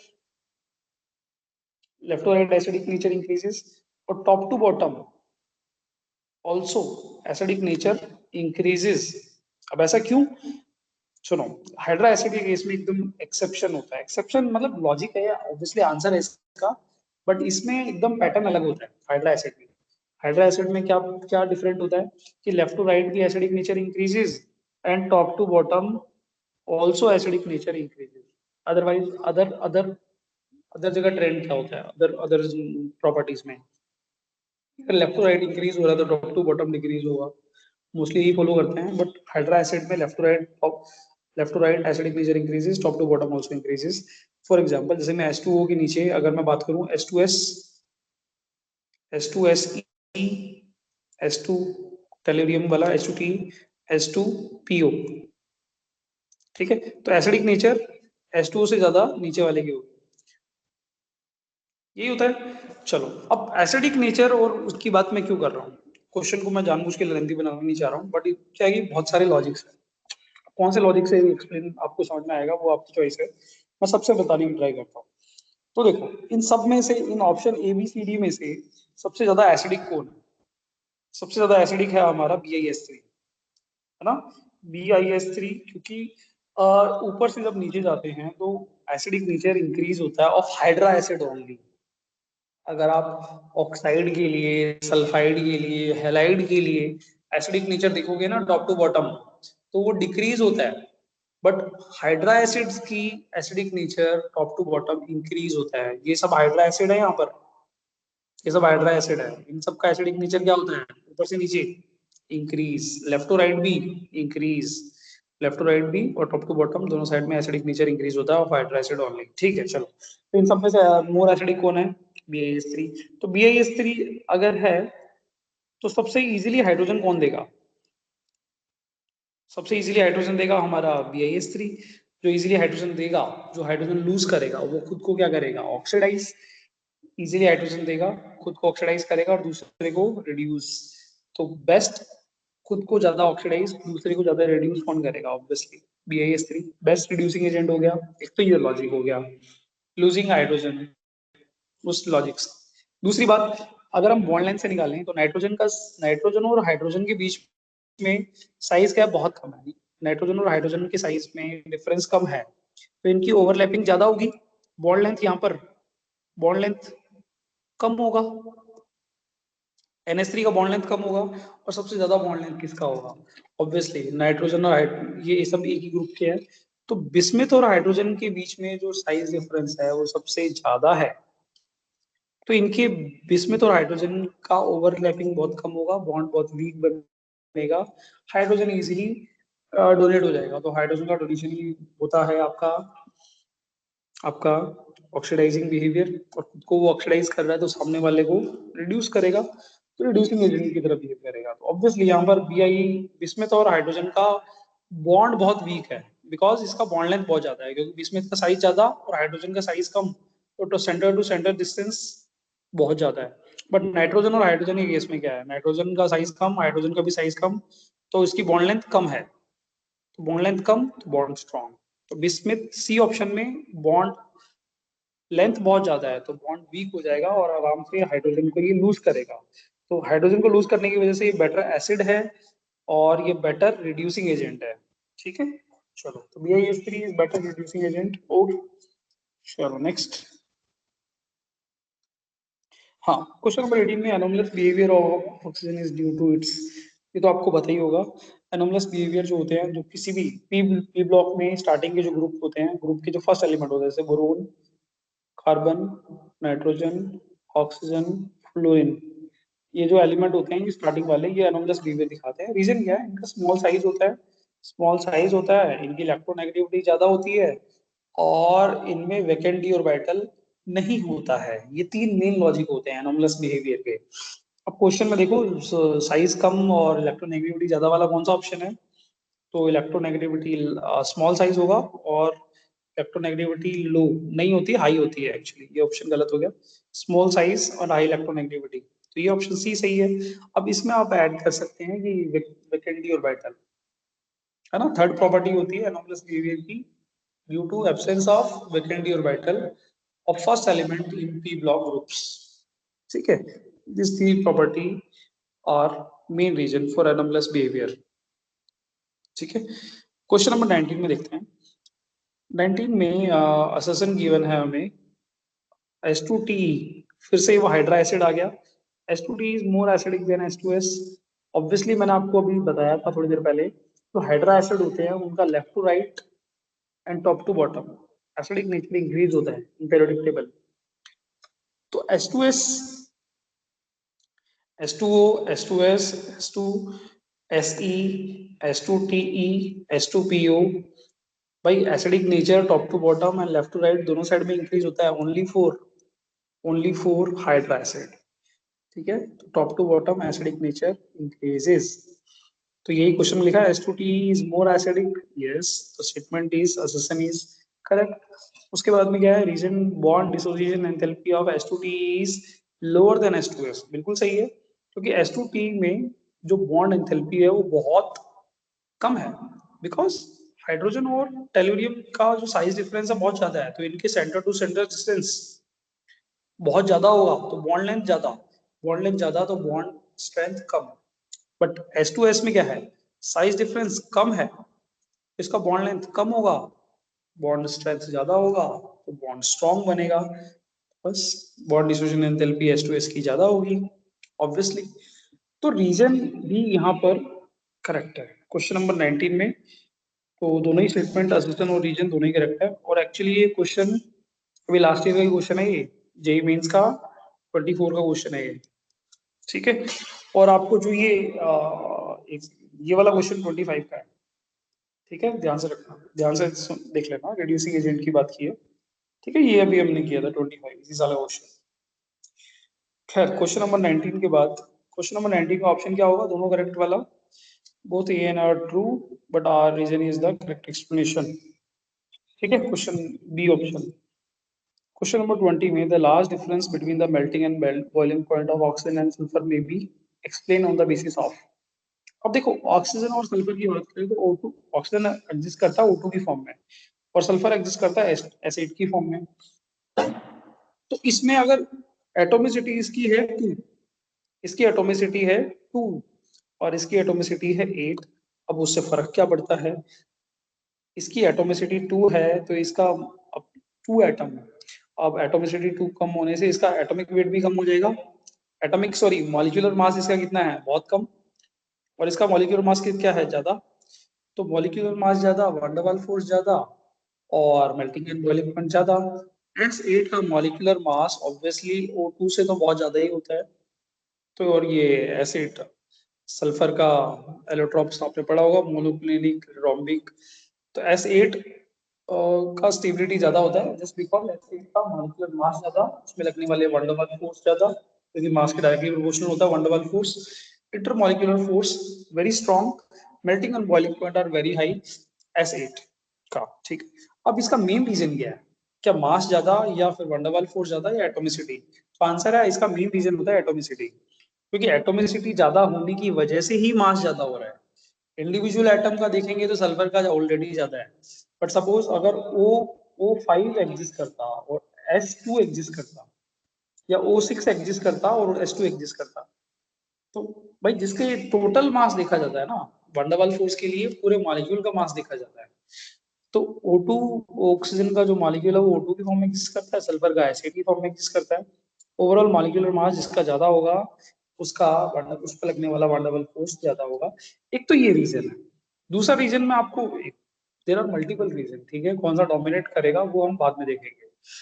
दूसरा एक और बहुत ही बेसिक, अगर आपको ऐसे भी समझ में नहीं आया तो आप ऐसे देख लो कि यार O2 जो होती है सर गैस होती है ना, और एसिड जो होता है वो सॉलिड होता है। ऑब्वियसली सॉलिड का मेल्टिंग पॉइंट और बॉइलिंग पॉइंट गैस से ज्यादा ही होगा, है ना, कोई डाउट ही नहीं है, ज्यादा होता है। बट ज्यादा होने का रीजन क्या है, क्योंकि इसकी एटोमिसिटी बहुत ज्यादा होती है। तो एसिड में सल्फर का मॉलिक्यूल, एसिड का मॉलिक्यूलर मास ज्यादा, तो एस एट के बीच में लगने वाले वंडरवाल फोर्स ज्यादा, तो ये इसको बना देते हैं सॉलिड। ठीक है, बस ये बात है। और एसिड को आप पढ़ते भी उसका थोड़ा, इसका क्राउन शेप होता है, ऐसा कुछ शेप होता है, पकड़ शेप भी बोलते हैं इसको। ठीक है, और इसमें ट्विस्टेड बोट और वो सब स्ट्रक्चर भी आते हैं। ठीक है, बोट फॉर्म, चेयर फॉर्म, ठीक है, चलो तो ये S8 में ये वाला फॉर्म एग्जिस्ट करता है, ठीक है। इसका मेन रीजन होता है एटॉमिसिटी। चलो अब इसके बाद में नेक्स्ट क्वेश्चन है, in the Lewis dot structure NO2 minus total number of valence electron around nitrogen is. तो इसका NO2 का स्ट्रक्चर बना लें। NO2 का स्ट्रक्चर कुछ ऐसा होगा, N डबल बॉन्ड O पर माइनस, NO2 माइनस और एक आ गया लोन पेयर। तो टोटल काउंट कर लेते हैं। इसमें क्वेश्चन नंबर पूछा total valence electron in around nitrogen, तो देखो 1 2 3 4 5 6 7 8। तो क्वेश्चन नंबर 21 का आंसर हो गया वैलेंस इलेक्ट्रॉन अराउंड नाइट्रोजन 8। उसके बाद में है क्वेश्चन 22। इसमें पूछा है P block element oxide having amphoteric nature. देखो एम्फोटेरिक ऑक्साइड आपको याद ही करने हैं, वो अगर आपको याद है तो आप बता सकते हो, अदरवाइज आप गेस करके नहीं बता सकते कि ये फॉर्मूला है तो इस तरह से आपको याद ही करना। लास्ट में मैं टेबल बना दूंगा आपको। तो Cl2O7 नहीं होता तो कौन कौन से होते हैं, तो देखो यहाँ पर PbO2 होता है, PbO भी होता है एंड PbO2 भी होता है, दोनों होते हैं। चलो जो क्वेश्चन हम पूछा हम उसी की तरफ डिस्कस करते हैं। और कौन सा होता है, N2O एम्फोटेरिक नहीं होता, ये भी नहीं होता, Al2O3 होता है, ठीक है। SiO2 नहीं होता, N2O5 भी नहीं होता, SnO2 होता है। तो तीन होते हैं ये, कौन कौन से, PbO2, Al2O3 और SnO2। ये हमारे पास एम्फोटेरिक वाले, एम्फोटेरिक आपको याद करने हैं। तो यहाँ पे आंसर आएगा 3 ओनली, ठीक है। ये भी नहीं होता और ये भी नहीं होता, 3 only. Total number of lone pair of electron in oxygen atom of ozone. तो ओजोन का स्ट्रक्चर बना लेते हैं। ओजोन होता है हमारे पास O3, O3 का स्ट्रक्चर होता है ओजोन। देखो एक्चुअली में ऐसा होता है, अब पहले मैं O2 बनाता हूँ। O2 कुछ ऐसा होता है, O2 कुछ ऐसा होता है। अब यहाँ पर ये दो ऑक्सीजन है, इनके ऊपर मैंने बनाया लोन पेयर, ये दो लोन पेयर है, एक दो। ऐसे ही इसके ऊपर भी दो लोन पेयर है। अच्छा अब O O3 में थर्ड एटम जो ऑक्सीजन का होता है, फिर वो आता है बॉन्ड बनाने के लिए। अब ऑक्सीजन के पास में अब कोई वेकेंट और वाइटल तो होता नहीं है स्टार्टिंग में, तो ये जो लोन पेयर होता है अपना, ये वाला लोन पेयर, जो ये एक ऑक्सीजन का लोन पेयर, ये इसको ट्रांसफर करेगा, तो इससे बनेगा एक कोऑर्डिनेशन बॉन्ड, ठीक है। तो कोऑर्डिनेशन बॉन्ड हम बना लेते हैं। यहाँ पर एक लोन पेयर को मैं रब कर देता हूँ, ये वाला जो लोन पेयर है, ठीक है। तो ये लोन पेयर ये करेगा इसको ट्रांसफर, ट्रांसफर किया। अब क्या, अब बॉन्ड तो बन गया। अब इस बॉन्ड को बनाने में क्या इस ऑक्सीजन की कोई इलेक्ट्रॉन यूज हुआ, तो आंसर है नो। तो इस इलेक्ट्रॉन, तो इस एटम का, इस ऑक्सीजन का कोई इलेक्ट्रॉन यूज नहीं हुआ। तो इसके पास में कितने इलेक्ट्रॉन थे ऑक्सीजन के पास में, 6 इलेक्ट्रॉन, 6 के 6 अनयूज्ड इलेक्ट्रॉन है। 6 अनयूज्ड इलेक्ट्रॉन का बन जाएगा 3 लोन पेयर। इसके बाद हो जाएंगे टोटल 1 2 3, ठीक है। 3 लोन पेयर अनयूज्ड। अब इस ऑक्सीजन के पास में कितने लोन पेयर होते हैं, 2। इस ऑक्सीजन के पास भी 2 थे, बट इसने एक लोन पेयर को यूज कर लिया इन कोऑर्डिनेशन बॉन्ड फॉर्मेशन। तो मिडल वाले ऑक्सीजन के पास अब सिर्फ एक लोन पेयर ही बचा है। Total number of lone pair 1 2 3 4 5 6, total lone pair is 6, ठीक है। Answer is 6।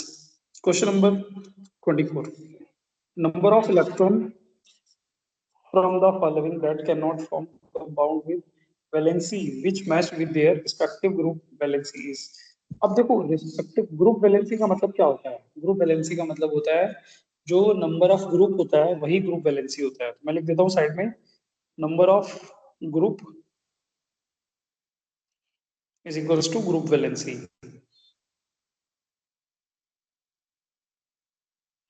ठीक है। जैसे कि अगर मैं बात करूं ग्रुप बोरोन, अब कौन सा वाला, मैं रोमन वाला बात कर रहा हूँ। ग्रुप जो बोरोन होता है वो 13 ग्रुप होता है, पर उसको हम 3A भी बोलते हैं। तो 3A की वैलेंसी होती है +3, और जो मैक्सिमम कोवैलेंसी होती है, मैक्सिमम वैलेंसी, सॉरी कोवैलेंसी नहीं, ग्रुप 4 जो होता है उसकी वैलेंसी होती है मैक्स 4। ग्रुप 5 की मैक्सिमम वैलेंसी इज 5, 6 ग्रुप की मैक्सिमम वैलेंसी 6, ग्रुप 7 की मैक्सिमम वैलेंसी 7।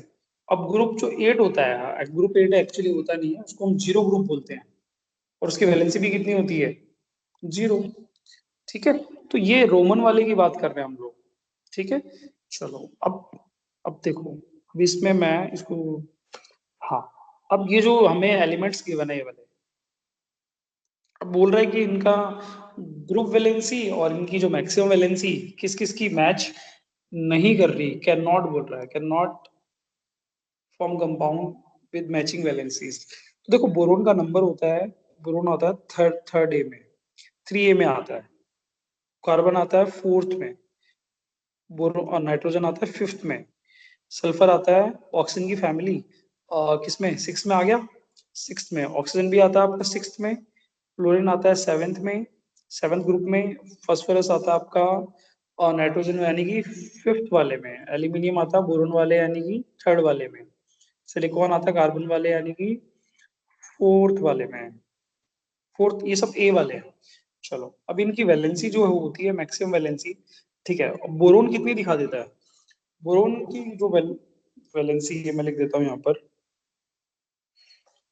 तो बोरोन की मैक्सिमम वैलेंसी होती है वो होती है 3, कार्बन की कितनी होती है 4, नाइट्रोजन की कितनी होती है, जो वैलेंसी होती है वो होती है 3 नाइट्रोजन की, सल्फर की होती है 6, 6 इलेक्ट्रॉन होते हैं तो 6 के 6 यूज कर सकता है, ऑक्सीजन की वैलेंसी होती है 2, फ्लोरीन की होती है 1, फास्फोरस की होती है 5, एल्यूमिनियम की 3 और सिलिकॉन की 4।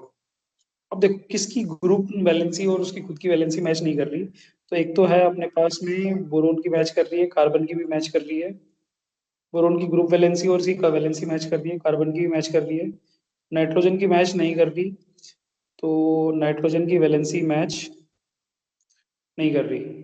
एक सेकेंड मैं इसको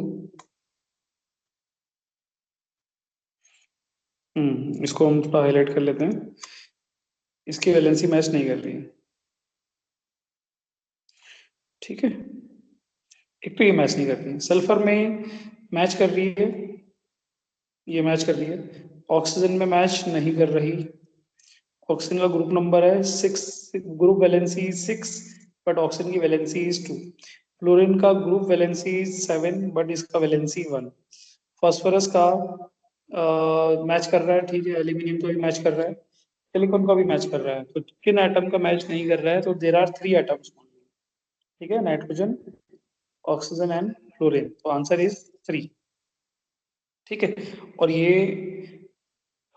once again this is JEE means 24 question, question number भी 24 है और ईयर भी 24 है, भी लास्ट ईयर का क्वेश्चन है ये।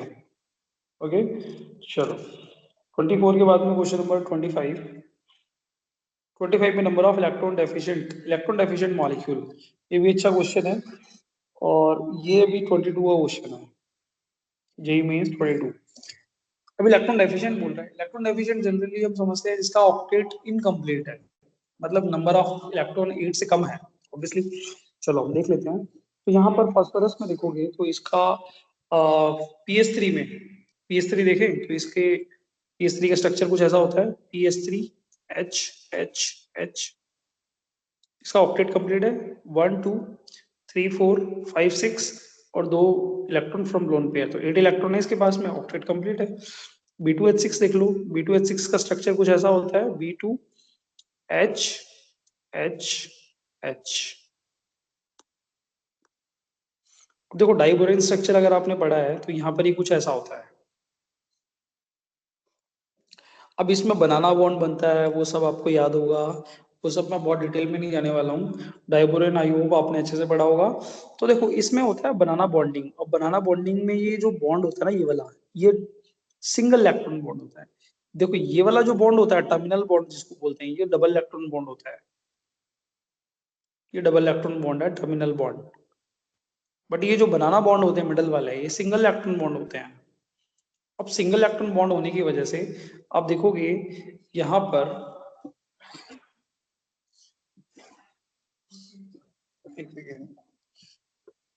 एक सेकेंड 2 4 6 2 4 1 2 3 अच्छा बी, अच्छा सॉरी सॉरी, ये एक्स्ट्रा बना दिया क्या?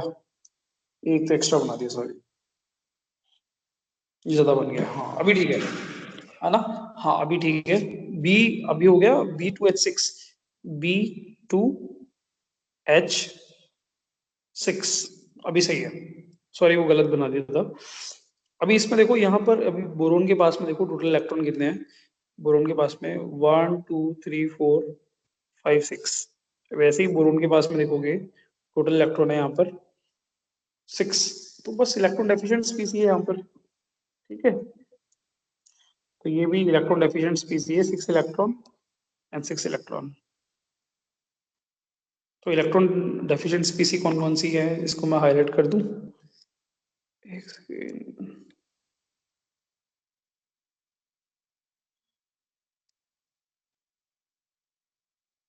ठीक है, इसको मैं हाईलाइट कर देता हूँ। एक तो ये आपकी इलेक्ट्रॉन डेफिशिएंट स्पीसी है। ठीक है, CCl4 में देखोगे कार्बन टेट्राहेड्रल है यहाँ पर। टेट्राहेड्रल जो अच्छा 4 बॉन्ड है, 4 बॉन्ड की टोटल इलेक्ट्रॉन कितने हो गए CCl4 में? 8 इलेक्ट्रॉन ऑक्टेट कंप्लीट है। अमोनिया में नाइट्रोजन ने 3 सिग्मा बॉन्ड बनाया है। 3 सिग्मा बॉन्ड से वैलेंस इलेक्ट्रॉन कितने होंगे? 6, और एक लोन पेयर भी है, तो 6 + 2 8, इसका भी ऑक्टेट कंप्लीट है। LiH में देखोगे तो LiH इज वेरी फेमस और वेरी इंटरेस्टिंग एग्जाम्पल। चलो LiH को मैं लास्ट में बताता हूँ। BCl3 देखो, ये लास्ट एग्जाम्पल। BCl3 में बोरोन ट्राइक्लोराइड में बोरोन ने 3 सिग्मा बॉन्ड बनाया। 3 सिग्मा बॉन्ड के थ्रू कितने इलेक्ट्रॉन? टोटल 6। बोरोन के ऑक्टेट में 6 इलेक्ट्रॉन है, तो बोरोन का ऑक्टेट इनकम्प्लीट है। एक तो ये हो गया। ठीक है, यहाँ पर हमारे पास में कौन कौन से हैं? अच्छा अब ये LiH है ना, ये आर्ग्यूमेंट वाला है। अब इसको ध्यान से सुनना। ठीक है, 22 क्वेश्चन है ये। अब LiH में क्या है कि क्या लिथियम कभी अपना ऑक्टेट कंप्लीट करता है? कभी देखा कभी लिथियम अपना ऑक्टेट कंप्लीट कर रहा है? तो आंसर इज नो। प्लस क्या हाइड्रोजन यहाँ पर भी ऑक्टेट कंप्लीट करता है? नहीं, हाइड्रोजन कभी कर ही नहीं सकता, क्योंकि हाइड्रोजन हमेशा डुप्लेट कंप्लीट करता है। ठीक है ना, तो हाइड्रोजन का यहाँ पर डुप्लेट कंप्लीट है। तो इस LiH ऑप्शन में ये जो अच्छा अच्छा एग्जांपल है, LiH में ना तो हाइड्रोजन ना लिथियम, दोनों में से कोई भी ऑक्टेट कंप्लीट करने वाला नहीं है ना। तो इसीलिए यहाँ पर ऑक्टेट से कंपेयर करके हम इलेक्ट्रॉन डेफिशिएंसी चेक नहीं करने वाले। LiH इज स्टेबल, और यहाँ पर ये इलेक्ट्रॉन एफिशिएंट या इलेक्ट्रॉन डेफिशिएंट नहीं होता, क्योंकि इसमें ऑक्टेट रूल लगता ही नहीं है। इलेक्ट्रॉन डेफिशिएंट या एफिशिएंट हम किसमें देख चेक करते हैं? जिन जिनमें ऑक्टेट रूल लगता है। ठीक है, तो यहाँ पर हमारे पास इलेक्ट्रॉन डेफिशिएंट ऑक्टेट रूल के हिसाब से दो ही स्पीसी है। B2H6 इसको डायोबोरेन वेरी फेमस, एंड BCl3। ठीक है, दो ही स्पीसी है, तो दो आंसर आ जाएगा इसका। आंसर इज, चलो इसके बाद में नेक्स्ट क्वेश्चन, क्वेश्चन नंबर 26 में, in the following oxide the dinitrogen of nitrogen, हाँ, number of compound having NN bond. तो बेटा ये वही क्वेश्चन आ गया जो अब थोड़ी देर पहले हम नाइट्रोजन ऑक्साइड को डिस्कस कर रहे थे। तो मैं आपको स्ट्रक्चर बना देता हूँ। देखो सबसे पहले मैं N2O को बनाता हूँ। N2O का स्ट्रक्चर होता है, और N2O, हाँ, N N और O, वन सेकेंड, हाँ, डबल बॉन्ड बना लेते हैं O के साथ में। और कितने हो गए? 1 2 3 कंप्लीट हो गए। अब नाइट्रोजन के पास बचा लोन पेयर, सेंट्रल नाइट्रोजन के पास, ये लोन पेयर इसको डोनेट कर देगा, तो ये हो जाएगा। अब ये जो कॉर्नर वाला नाइट्रोजन है, इसके पास में कितने इलेक्ट्रॉन हो गए? 1 2 3 4, और इसने एक इलेक्ट्रॉन यूज किया अपना 5। और ऑक्सीजन के पास में कितने लोन पेयर है? 1 2। ठीक है, तो ये स्ट्रक्चर हो गया N2O का। चलो दूसरा N2O3 का बना लेते हैं। N2O3 में नाइट्रोजन, नाइट्रोजन, अब इसके साथ डबल बॉन्ड। ठीक है, और इसका डबल बॉन्ड, और यहाँ पर एक लोन पेयर ये ट्रांसफर कर देगा ऑक्सीजन को। अब इस ऑक्सीजन पर हो जाएंगे लोन पेयर टोटल कितने लोन पेयर? इस पर हो जाएंगे 1 2 3 4 5 6। इसके ऊपर लोन पेयर हो जाएंगे 1 2, एक लोन पेयर और दूसरा लोन पेयर। ठीक है, lone pair lone pair lone pair. इस नाइट्रोजन पर कोई लोन पेयर होगा? तो आंसर है नो। इस ऑक्सीजन पर लोन पेयर, दो लोन पेयर। इस नाइट्रोजन पर एक लोन पेयर हो जाएगा, ठीक है। बट हमसे पूछा गया क्वेश्चन में, हाँ क्वेश्चन में पूछा है हमसे टोटल नाइट्रोजन नाइट्रोजन बॉन्ड किसमें एग्जिस्ट करेगा किसमें नहीं, तो वो देखना है। बट मैं आपको थोड़ा और एडिशनल इंफॉर्मेशन भी दे देता हूँ। जे एडवांस में कुछ साल पहले, जे एडवांस में कुछ साल पहले क्वेश्चन आया था कि N2O5 में total number of lone pair कितने हैं, total number of lone pair calculate करने के, ठीक है। वैसा क्वेश्चन था, तो ये आपको थोड़ा बहुत आइडिया उसका भी होना चाहिए। खैर, N2O3 के बाद में N2O4 बना लेते हैं। इसमें देखो एक बार, N2O4 में N2O4 एक्चुअली, ये देखो N2O4 जो है वो एक्चुअली NO2 का डाइमर होता है। NO2 का डाइमर, अभी सुन लो टॉपिक, अब अगर स्टार्ट कर दिया तो NO2 जो होता है वो पैरामैग्नेटिक होता है, पैरामैग्नेटिक। अच्छा, ये क्वेश्चन हमने थोड़ी देर पहले देखा भी था, अभी एक सेकंड में क्वेश्चन आपको दिखाता हूँ। क्वेश्चन हमारा था, हम्म, हाँ क्वेश्चन नंबर देखो 15 क्वेश्चन को देखो एक बार। Oxide which contain an odd electron the nitrogen is, odd electron कौन सा था हमारे पास में, NO2 था। अब NO2 क्या होता है, ऑड इलेक्ट्रॉन स्पीसी होता है, इसमें 23 इलेक्ट्रॉन होते हैं। अब ऑड इलेक्ट्रॉन होने की वजह से NO2 इज पैरामैग्नेटिक, और पैरामैग्नेटिक का मैग्नेटिक मोमेंट आता है, इसलिए वो अनस्टेबल होता है। तो NO2 पैरामैग्नेटिक होता है, अनस्टेबल होता है, इसलिए वो डाइमर बनाता है। डाइमर बनने से N2O4 बन जाता है। N2O4 में इलेक्ट्रॉन कितने होंगे, 23 का डबल, कितने 46। और N2O4 जो डाइमर होता है वो डायमैग्नेटिक होता है, और diamagnetic molecule are comparatively stable, obviously magnetic moment zero. तो NO2 जो होता है ना वो N2O4 बनाता है। चलो वापस क्वेश्चन पर आते हैं। हाँ तो ये N2O4 से NO2 से N2O4 बना था डाइमर। चलो स्ट्रक्चर देख लो इनका। इसका जो स्ट्रक्चर होता है N2O4 का, N2O4 का स्ट्रक्चर मैं यहाँ बना दूं इसी के पास में। चलो तो स्ट्रक्चर इसका ऐसा होता है,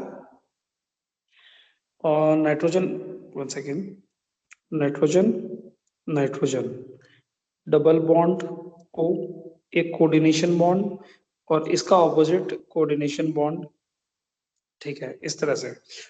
ठीक है, तो ये हो गया N2O4। N2O5 में, N2O5 का अगर स्ट्रक्चर बनाना है तो ये बनेगा NON,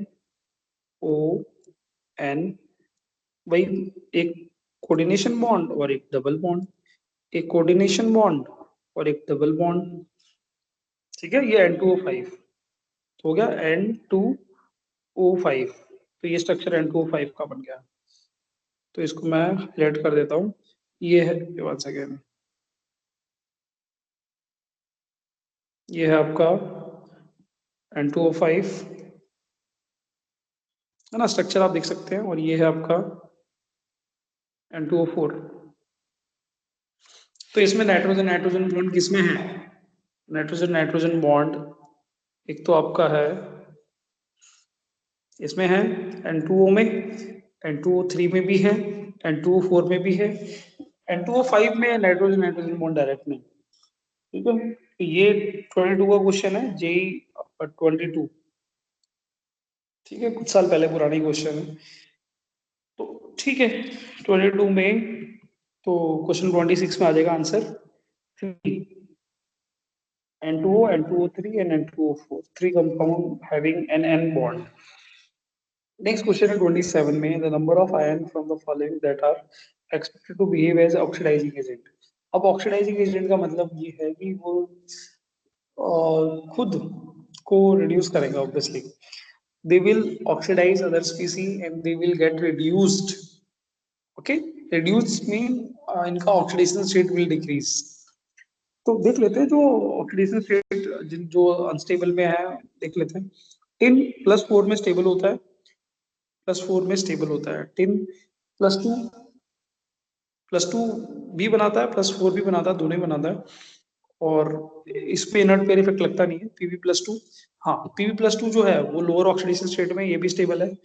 Tl+3 ये अनस्टेबल है, Tl+3 अनस्टेबल होगा, तो +3 से ये जाएगा +1 में, due to inert pair effect thelium is more stable in +1, so thelium+3 will convert itself into thelium+1, that mean it will get reduced easily and will oxidize other species, That's why Thelium plus 3 is good oxidizing agent, first of all. Second, Pb plus 4 is also unstable because Pb plus 2 is stable due to inert pair effect. Similarly, Thelium plus 1 is stable. Okay, thallium plus one में stable होता है, lead plus two में stable होता है, तो both will get reduce, both will get reduced and will oxidize other species, so they both will behave as a good oxidizing agent. अब last में थीलियम plus one is stable है ना, तो ये एजेंट की तरह बिहेव नहीं करेगा obviously. So there are two species which will behave as a oxidizing agent, Thelium plus 3 and Pb plus 4. Two species. Answer is ठीक है. 27 आंसर टू क्वेश्चन नंबर 28 में Ab3 is an intrahalogen T-shaped molecule. The number of lone pair of electron on Ae. अब Ab3 में हम guess कर सकते हैं कि सेंट्रल एटम इज A और टी शेप मॉलिक्यूल है, तो ये थोड़ा केमिकल बॉन्डिंग टाइप का क्वेश्चन है. इसमें देखोगे अगर आप, तो Ab3 टी शेप का बनता था. टी शेप जब ज्योमेट्री sp3d होती थी तो टी शेप बनेगा. तो इसका मतलब यहाँ पर ट्राइगोनल बाइप्लेनर ज्योमेट्री होती थी. ट्राइगोनल ट्राइगोनल प्लेनर और बाइपिरामिडल. हाँ, एग्जैक्टली यही स्ट्रक्चर हुआ करता था. ज्योमेट्री बोलते थे उसको, ट्राइगोनल बाइपिरामिडल. तो ट्राइगोनल है क्या इसमें, देखो ट्राइगोनल, और एक पिरामिड ऊपर बन रहा है और एक पिरामिड नीचे बन रहा है. ठीक है. अब इसमें लोन पेयर कितने हैं इक्वेटोरियल पोजीशन पर, और ये तीनों जो पोजीशन होती है इसको इक्वेटोरियल बोलते हैं. इक्वेटोरियल पोजीशन पर कितने लोन पेयर हैं, दो लोन पेयर है. हमसे पूछा कि ओवरऑल कितने number of lone pair, total lone pair, there are two only, two lone pair. ठीक है. Next question, question number 29.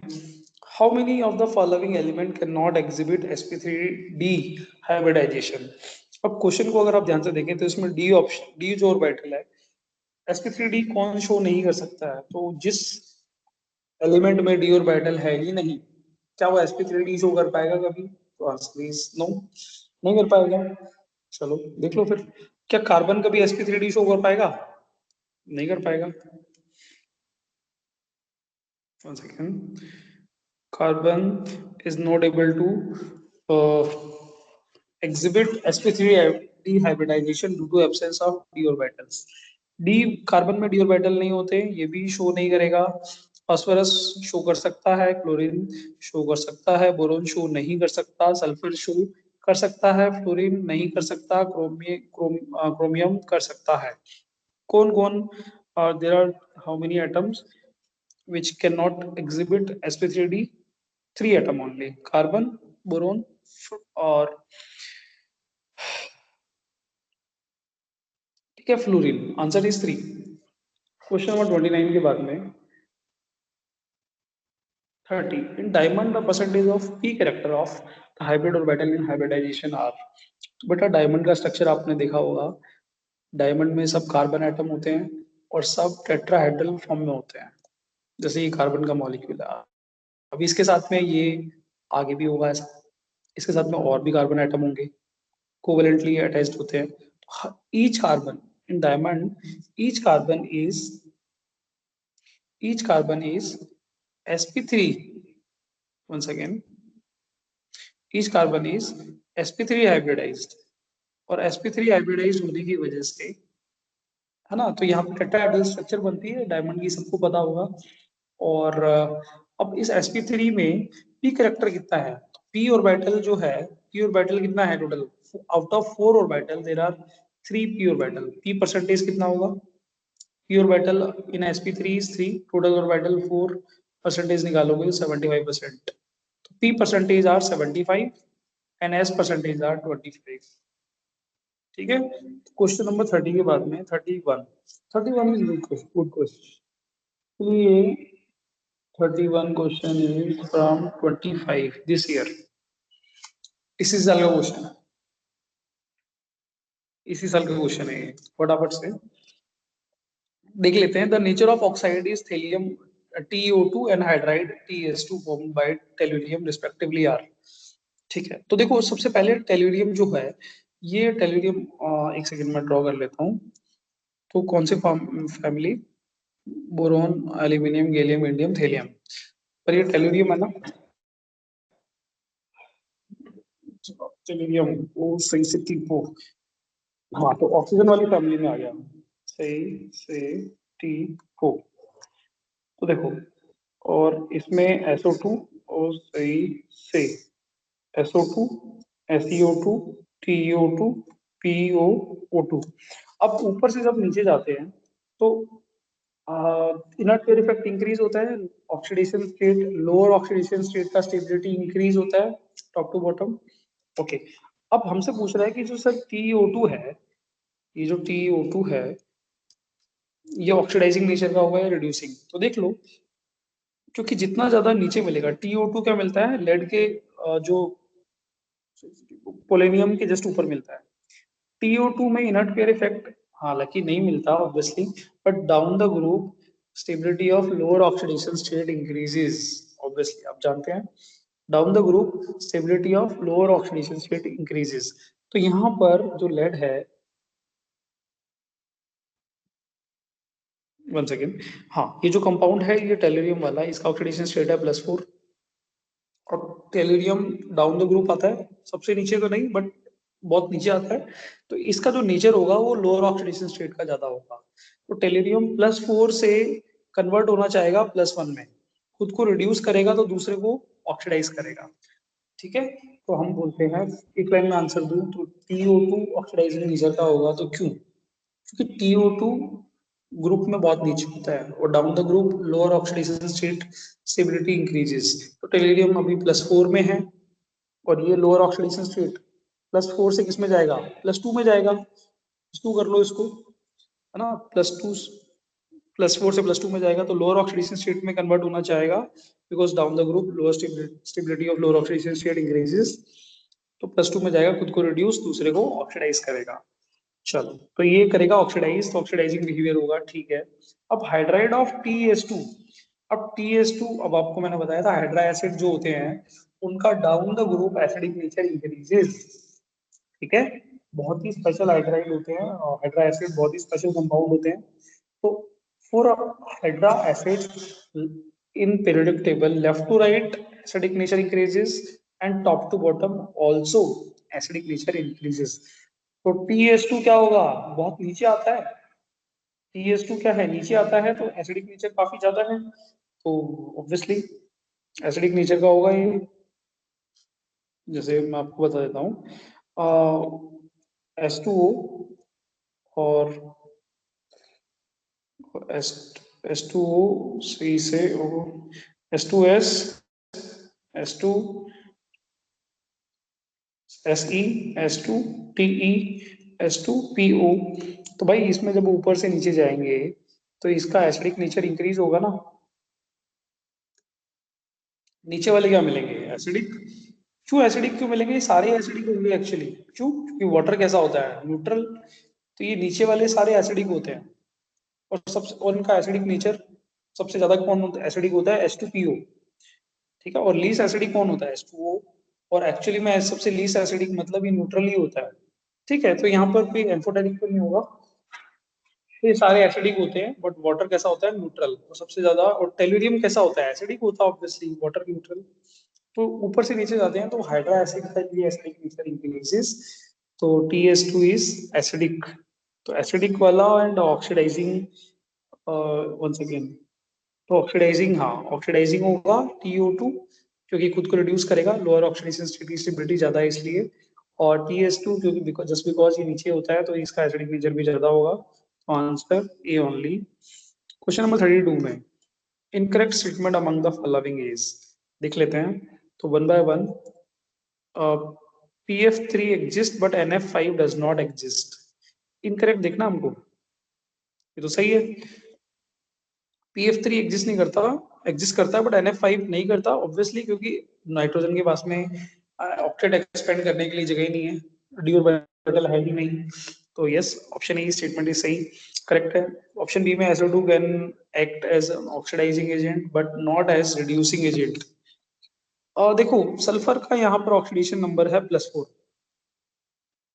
Right. अब +4 है तो ये +4 से ऊपर जा सकता है, +6 भी जा सकता है। मतलब दोनों है ना, रिडक्शन ऑक्सीडेशन दोनों पॉसिबल है इसके। तो ये ऑक्सीडाइजिंग एजेंट और रिड्यूसिंग एजेंट दोनों की तरह बिहेव कर सकता है, करने को कर सकता है।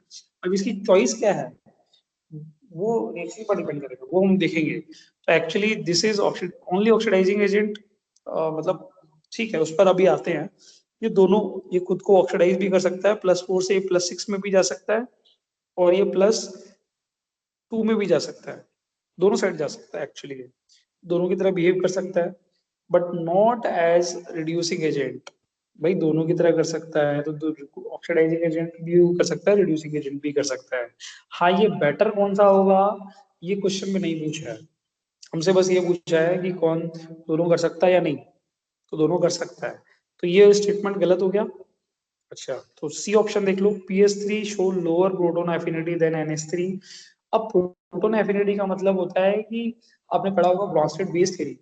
ब्रॉन्स्टेड बेस क्या करते हैं, हाइड्रोजन जो प्रोटोन को अट्रैक्ट करते हैं और उनको उनको उनके साथ बॉन्ड बनाते हैं। तो भाई जो ज्यादा एसिड होगा, देख लो ना ब्रॉन्स्टेड एसिड कौन सा बेटर है। तो जब हम NH3 से नीचे जाते हैं, सुनना, वापस वही हाइड्रा एसिड वाला का कॉन्सेप्ट आ जाएगा, NH3 PS3 ASS3 SBS3 और BIS3। बताओ इनमें सबसे ज्यादा एसिडिक कौन सा होता है, तो आंसर है सबसे नीचे वाला। सबसे ज्यादा नीचे वाला सबसे ज्यादा एसिडिक होगा, और ऊपर वाला सबसे ज्यादा बेसिक होगा। भाई बात बताओ, जो बेसिक होगा वही तो H+ को क्या करेगा, H+ को एब्जॉर्ब करेगा। क्वेश्चन में यही तो पूछा है। जो सी ऑप्शन जो है, PS3 show lower proton affinity than NH3, that mean NH3 show more affinity towards proton.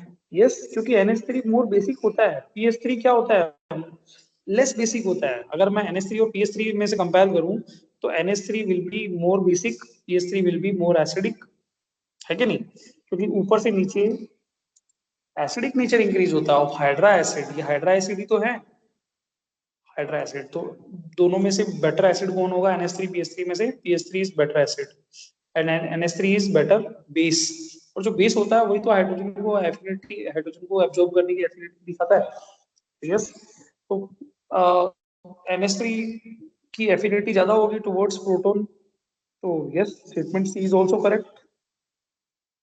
once again, statement C is also correct because NH3 is more basic, then NH3 will show higher affinity towards proton. Okay, NO2 can dimerize easily, बिल्कुल सही है। NO2 का भी हमने पढ़ा भी था। NO2 actually होता है आपके पास में, ये पैरामैग्नेटिक होता है, पैरामैग्नेटिक, और ये अनस्टेबल होता है, अनस्टेबल। तो इसीलिए क्या करता है, ये डायबर बना लेता है N2O4। N2O4 होता है आपके पास में डायमैग्नेटिक, डायमैग्नेटिक, और इसका मैग्नेटिक मोमेंट 0, और ये स्टेबल होता है।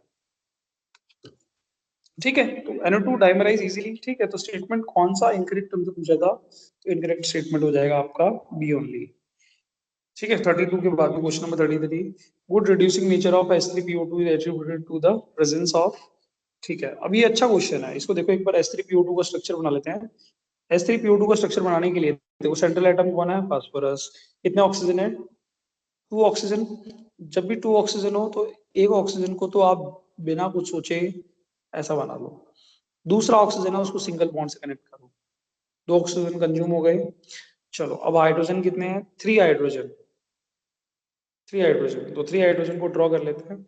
तो 1 hydrogen, 2 hydrogen directly, third hydrogen भी डायरेक्टली। अब इसको देखो, ये H3PO2 गुड गुड, मतलब ये अच्छा कंपाउंड होता है, बहुत ही फेमस है। क्यों, तो देखो, अब इसमें ना H3PO2, इसके पास में 2 टाइप के हाइड्रोजन है। एक तो इसको बोलते हैं acidic hydrogen, this is acidic hydrogen, और ये एसिडिक बिहेवियर के लिए रिस्पॉन्सिबल होता है। तो H3PO2 की बेसिसिटी कितनी है, तो आंसर है 1। बेसिसिटी इसकी 1 है, क्योंकि ये 1 एसिडिक हाइड्रोजन डोनेट कर सकता है। पर ये जो दोनों हाइड्रोजन है, ये दोनों हाइड्रोजन इसकी रिड्यूसिंग नेचर के लिए रिस्पॉन्सिबल है, फॉर रिड्यूसिंग नेचर। तो क्या H3PO2 रिड्यूसिंग एजेंट की तरह भी बिहेव कर सकता है, क्योंकि भाई फास्फोरस, ये H3PO2 ये दोनों हाइड्रोजन देगा तो खुद को ऑक्सीडाइज करेगा। हाइड्रोजन देना मतलब खुद को ऑक्सीडाइज करना, सामने वाले को रिड्यूस करना।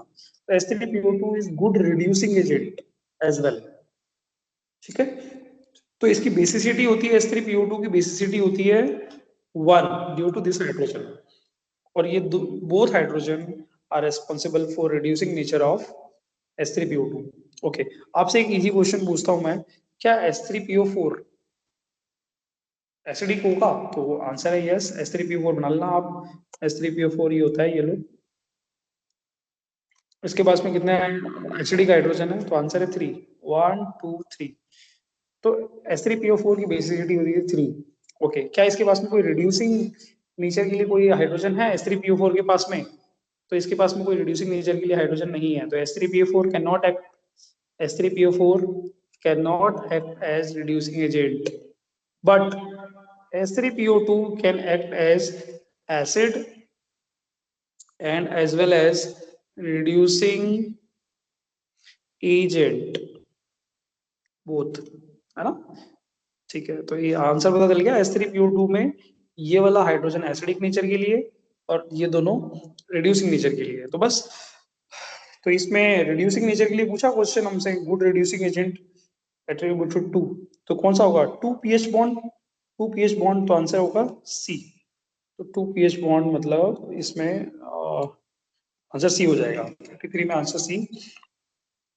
क्वेश्चन नंबर 34 में देख लो, 34 में ऑक्सीडेशन स्टेट ऑफ नाइट्रोजन, तो बेटा ये तो आप कैलकुलेट कर सकते हो, वेरी इजी।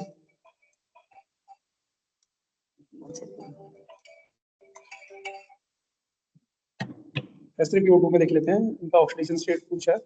बेटा इसमें ऑक्सीडेशन स्टेट होता है इसका, नाइट्रोजन का होगा +2, NO2 में होगा +4, N2O में होगा +1, इसमें होगा प्लस, कितना होगा, -6, फिर -5 को बैलेंस करेंगे तो +5, 34 में आंसर आएगा, तो इसका +5 हो जाएगा। तो इसको ऑर्डर देखो, कंपेयर कर लेते हैं, तो इसमें आंसर आएगा बी, है ना, +5।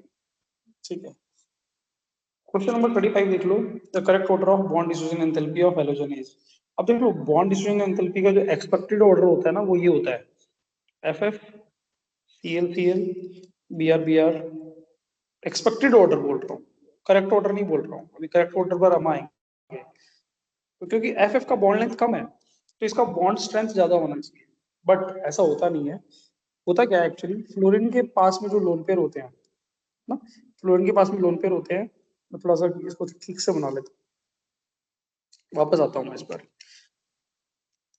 ठीक है, चलो वंस अगेन, तो देखो फ्लोरीन का जो बॉन्ड लेंथ होता है वो साइज बहुत कम है इसका, तो बॉन्ड लेंथ कम होना चाहिए, यस।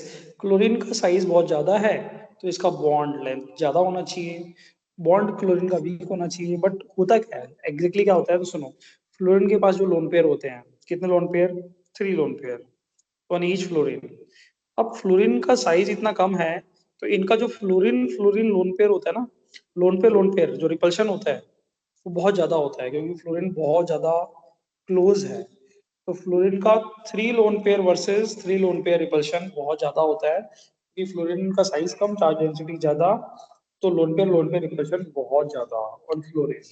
तो रिपल्शन होने की वजह से फ्लोरीन का जो ये बॉन्ड है वीक हो जाता है, बॉन्ड वीक होने से इसकी बॉन्ड एनर्जी कम हो जाती है, F2 की बॉन्ड एनर्जी कम हो जाती है एक्सपेक्टेड वैल्यू से।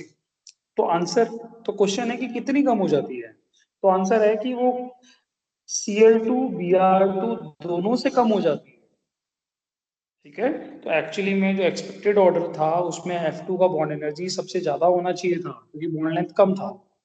बट एक्चुअली में F2 में साइज कम होने की वजह से, इलेक्ट्रॉन का लोन पे रिप्रेशन ज्यादा होने की वजह से उसमें बॉन्ड का स्ट्रेंथ कम हो जाता है, बॉन्ड स्ट्रेंथ कम होने से बॉन्ड एनर्जी कम, कितना कम, Cl2Br से भी कम, I2 से थोड़ा ज्यादा। ठीक है, तो ये आंसर इसमें आएगा, आंसर एक्चुअल है, ये आंसर ये आएगा, minimum lone pair of central atom will be present in. तो देख लो जिनोन क्या होता है, जिनोन में ये स्ट्रक्चर कुछ ऐसा होता है, XCO3 ऑप्शन ए बना रहे हैं, तो एक लोन पेयर आएगा इसमें, ClF3 में आएगा ClF थ्री यूज हो गए आउट ऑफ 7, क्लोरीन के 3 यूज हो गए, 7 6 तो 4 2 लोन पेयर बच गए, तो इसमें 2 लोन पेयर आ जाएंगे, 2 इसमें था 1 लोन पेयर, इसमें कितना होगा XeF4, XeF4 कैसा बनेगा F F F F, एक लोन पेयर ऊपर और एक लोन पेयर नीचे, तो इसमें लोन पेयर हो जाएंगे 2।